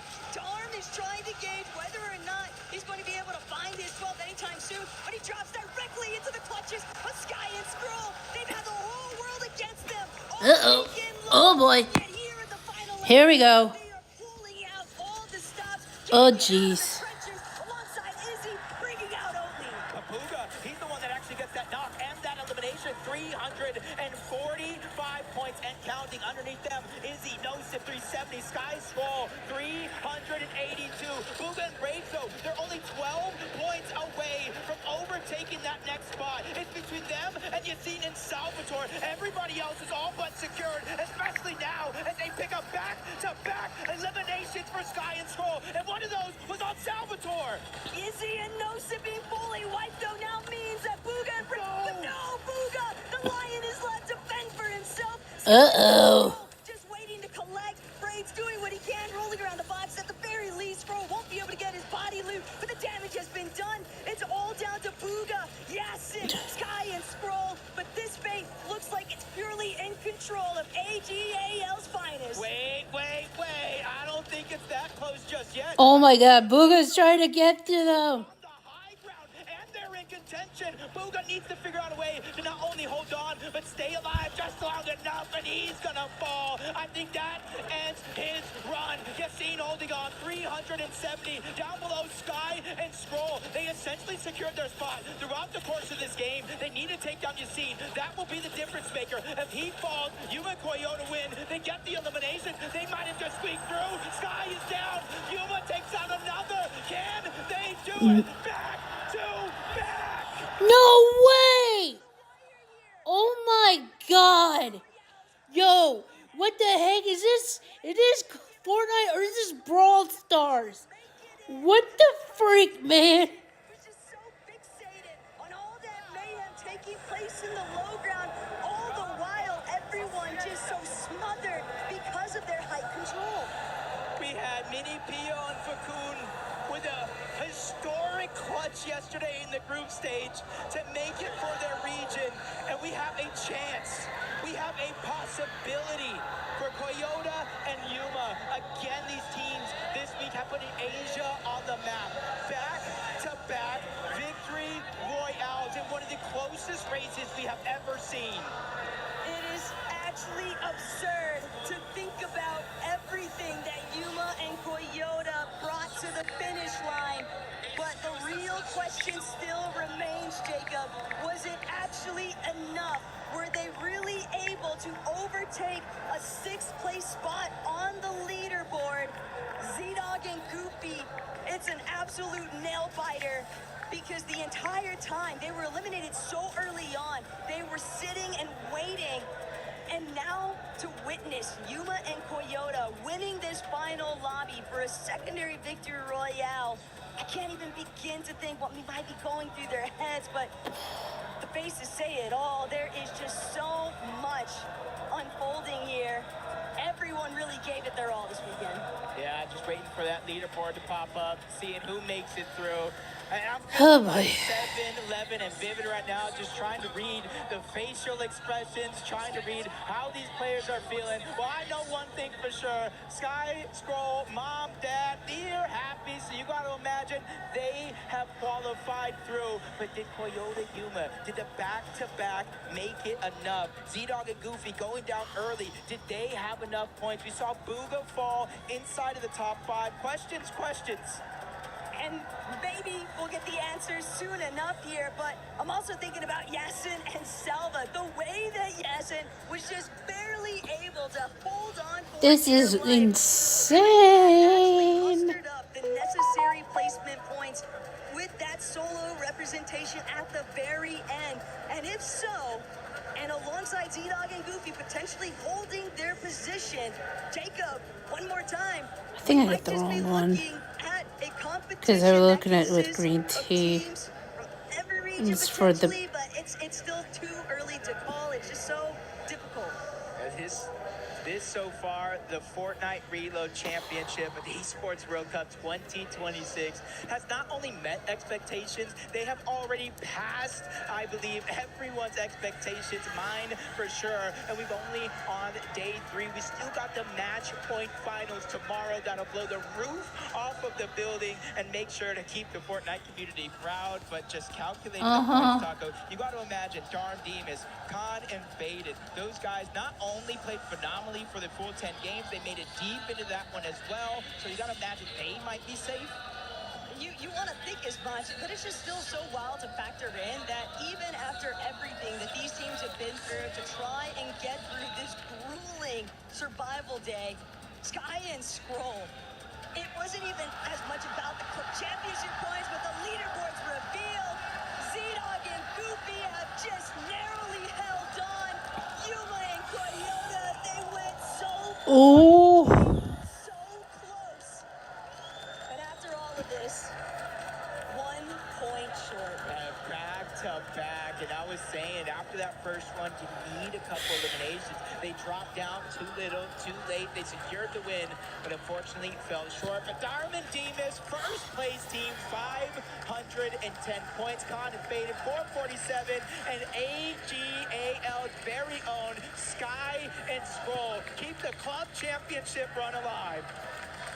Just know that somewhere out there in the wings, Team Falcons is just watching on in silence, knowing that their top competition for this EWC weekend is still in the running. So we'll see what happens. But for right now, we got to hear from some guys that are directly on the field.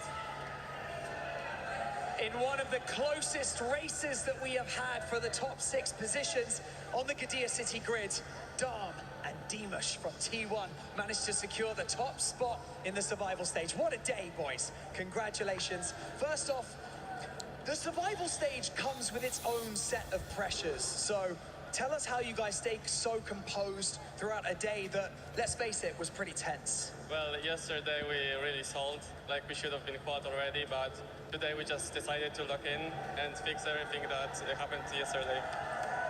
Looked at all the problems and you fixed them. Well, you definitely did, because you came into today incredibly strong. Now, Dom, let's talk about, the competing here today, right? there's kind of a silver lining to competing to the survival stage because you get to have more reps on stage, more games on stage, gets you more comfortable, but also by taking the top spot in survival, you have this momentum going into the finals day tomorrow. Do you feel that way? Yeah, of course, we have a lot of confidence now. Like, way more confidence than yesterday, because yesterday was a disaster. I don't even want to talk about it, you know? Let's not talk about yesterday, that's fine. Now, what matters is what's happened today and what you guys are going to do tomorrow. So, let's do what we came here to do. Let's crush some keys. This is going to be fun. Are you excited for this? Yes. Yeah, he is. Look at the smile on this guy's face. Right. Before we get into this, obviously 14 teams are about to be eliminated, leaving only 20 in the running for the finals for the Fortnite Reload Championship here at EWC. Right, Dom, I want you to press that button. I want you to open up the iris. Go for it. Here we go. Now their teeth are on display, ready to chomp on these keys. 14 of them about to be eliminated. Dimash, is there anything you would like to say to them? Bye-bye. See ya later, Dimash, in 3, 2, 1, pull it. And just like that, 14 keys have been destroyed on the Gadia City grid. Now we can hear ourselves think. That's loud, isn't it? Yeah. Pretty loud. Right, okay. We've spoken about your confidence. Seeing that happen and being the guys that managed to destroy those keys, does that give you that extra bit of confidence for tomorrow? Yeah, for sure. For sure. For sure, that's what I like to hear. Okay, and with that, 20 teams are now left in the race for the finals. $1 million on the line That's tomorrow. crazy. And of course, it's match point format. It's going to be spicy. Congratulations once again to Dom and Dimash from T1 for the survival stage run. Let's go back to the studio to round out the survival stage and get us ready for tomorrow. Thank you, Barney. I always love seeing those keys getting crushed, but it's also a bit bittersweet, especially when you're a duo that ends up not making it by just 1 point, Kelly. Yuma and Toyota, it hurts even more to see how well they played that game, getting a victory royale in the final game of the day, and to miss out by just a point. You know that they're feeling rough. You could see them celebrating. They thought that they made it, but I think that they shouldn't stop their celebrations yet. Yuma and Toyota put on an incredible show for the audience, and we should all be so appreciative to be able to watch that. We were all screaming in the green room. We did not know who was going to qualify, and to me, that is what esports is all about. It's all about those players just clutching up. A lot of questions were coming into today in regards to T1, but the main one too, because of the club championship, was AGL, Sky and Scroll. What were they going to be able to do? They were able to pull through in this one and qualify to the match point finals. The boys got the job done. Vivid and I were kind of joking. We were like, somewhere in the crowd, the AGL manager is probably just sweating like he must be Yeah, I have to agree. But look, they got the job done. All that mattered for them was just making it to that final. We'll figure out the rest tomorrow. I mean, Z-Dog and Goofy, of course, sneaking into the top 6 as well. We see Yassine and Salva as well, 370. And then Izzy and Nosif. As soon as we kind of came up here to the studio, we kind of saw the fans behind us cheering. They were pretty much that Izzy and Nosif fan club. Take a look at the second page, though, 7. I mean, heartbreak, absolute heartbreak for all of these teams. Yeah, absolute heartbreak too, especially Phoenix and Retro finishing in last place. Remember, this is a duel. Got a chance to play their first LAN, but this will be a lot of experience gained for them moving on into the future. And you can see the duos now advancing to the finals. And something to point out as well for T1 It's Dharma crazy. and Dimas is that they were able to get that first place without a victory royale. Consistency throughout today. What a performance from Darm and Dimash. I mean, that is convincing, because now when we show up here tomorrow ready to kind of talk about the finals, we have to talk about them as being some of the favorites to at least get like top 5. Like, that performance today is convincing enough for me. The question becomes that confidence that they both talked about having now going into tomorrow. They didn't win a game. Tomorrow, if you want to really give your best chance of winning this whole thing, you gotta be a team that's comfortable winning games here. And that means that we have to look to the high ground. We know time and time again that although tournaments might not be win from the high ground, games definitely are. And so when it comes to a match point format, that is going to be incredibly pivotal. And so many of these teams that are going into tomorrow are going to have to go up against some of the best height teams in the world. I know a lot of the teams are going to be looking to strategies, ways to kind of break the teams that are holding height. But Vivid, we've seen how much teams can struggle to even steal height away from someone. I do want to go ahead and hit home on that point. That is what's very, very fun about a format like this, right? When you have two separate groups and kind of like this third day that joins together some of the groups, because when we go ahead and watch the finals tomorrow, we have yet to see these exact same 20 teams actually go head to head in a lobby. We don't really know how it's going to play out, right? Because they all kind of got there through separate lobbies, through That's separate true. ways. And that is what makes a format like this so fun. Very, very interested to kind of see who comes out on top when all 20 of these teams are in the same lobby. Especially when we're thinking about those teams that have already qualified from Group A, right? They've had extra days off to just look at everything going on within these duos, and even Group B as well. The one thing that we're going to hope that doesn't happen, especially with those top duos, that I don't think is going to end up happening, is them getting a little bit cold because they've just been having to relax, do a lot of VOD review. Yeah, I'm sure a lot of them have probably been entertaining, joining, enjoying the games, right? Watching today. But, Barney made a great point of that momentum that the players today will have going in. It's different. It's helpful. Dom, Demus, they said it. Oh, my goodness, we are way more confident now. We've had the extra games to play and practice. So I think we might see, a lot of these teams that did well today move in tomorrow really well. To speak that Shark and team who had such a dominant day one, getting 4 victory royales, 3 of them back to back to back, haven't had 2 days to play. They have had opportunities though to watch, to VOD review, to see what these teams that came out on top do best, and maybe they're going to be able to come out a plan with that. But I don't think that they're going to be slowing down this just yet. I don't think any of these teams that did well in Group 1 or Group 2 are going to be even phased by what we saw from today. I just wanted to quickly say, can you pass me that real quick, actually? Let me just have a look at this. So I'm reminding myself of the leaderboard, the top 6 we were looking for.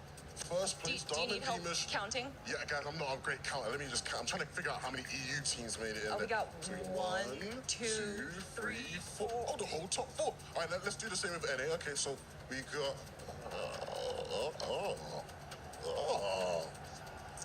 You can give that back now, thank you. What happened, guys? Come on, what? All that dunking yesterday, and I ain't hear nothing now. Nobody knows how to count. How about that? The thing though, Vivid, this is just survival. Tomorrow is when it's going to really, really matter with that match point finals. Just can't wait until turn the camera off so me and Levick have a talk. I'll put you on my shoulders. Well, ladies and gentlemen, that is going to be it for Survival Stage. We have the final 6 duos that are going to be joining the match point finals. And tomorrow, if you thought today was crazy, it's going to be even crazier. We have a maximum of 15 games, but a duo can actually win if they hit that match point threshold of 350 points and then get a victory royale. It's going to be spicy. It's going to be amazing. I know there's currently no fans here because they all decided to leave and just hang out with the players, get a bunch of pictures. But this arena, this Quirilla City Grid Arena is going to be popping off. So make sure you join tomorrow to see who's going to be taking that trophy, who's going to be winning in the club championship as well, because everything's going to be changing them. From Levin, from Kelly, from Vivid, the 7WG. We'll see you tomorrow for Fortnite Reload Championship at EWC 26 Match Point Finals.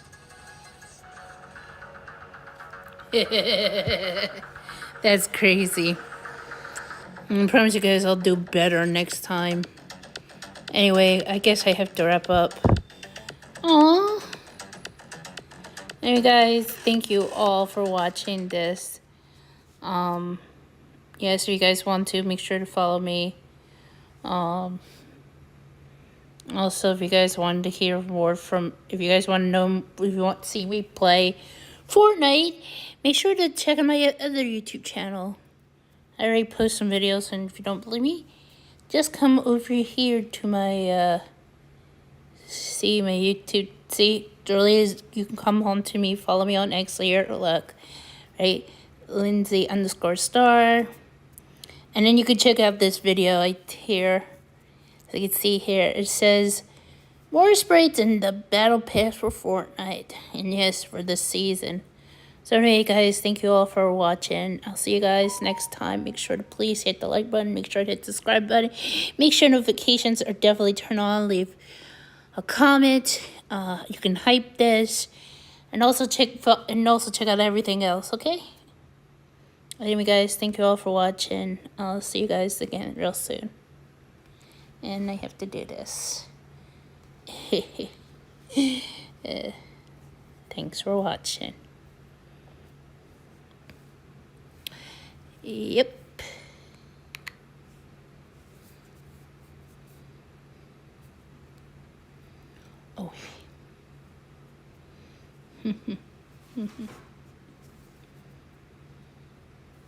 Okay, bye. Bye-bye.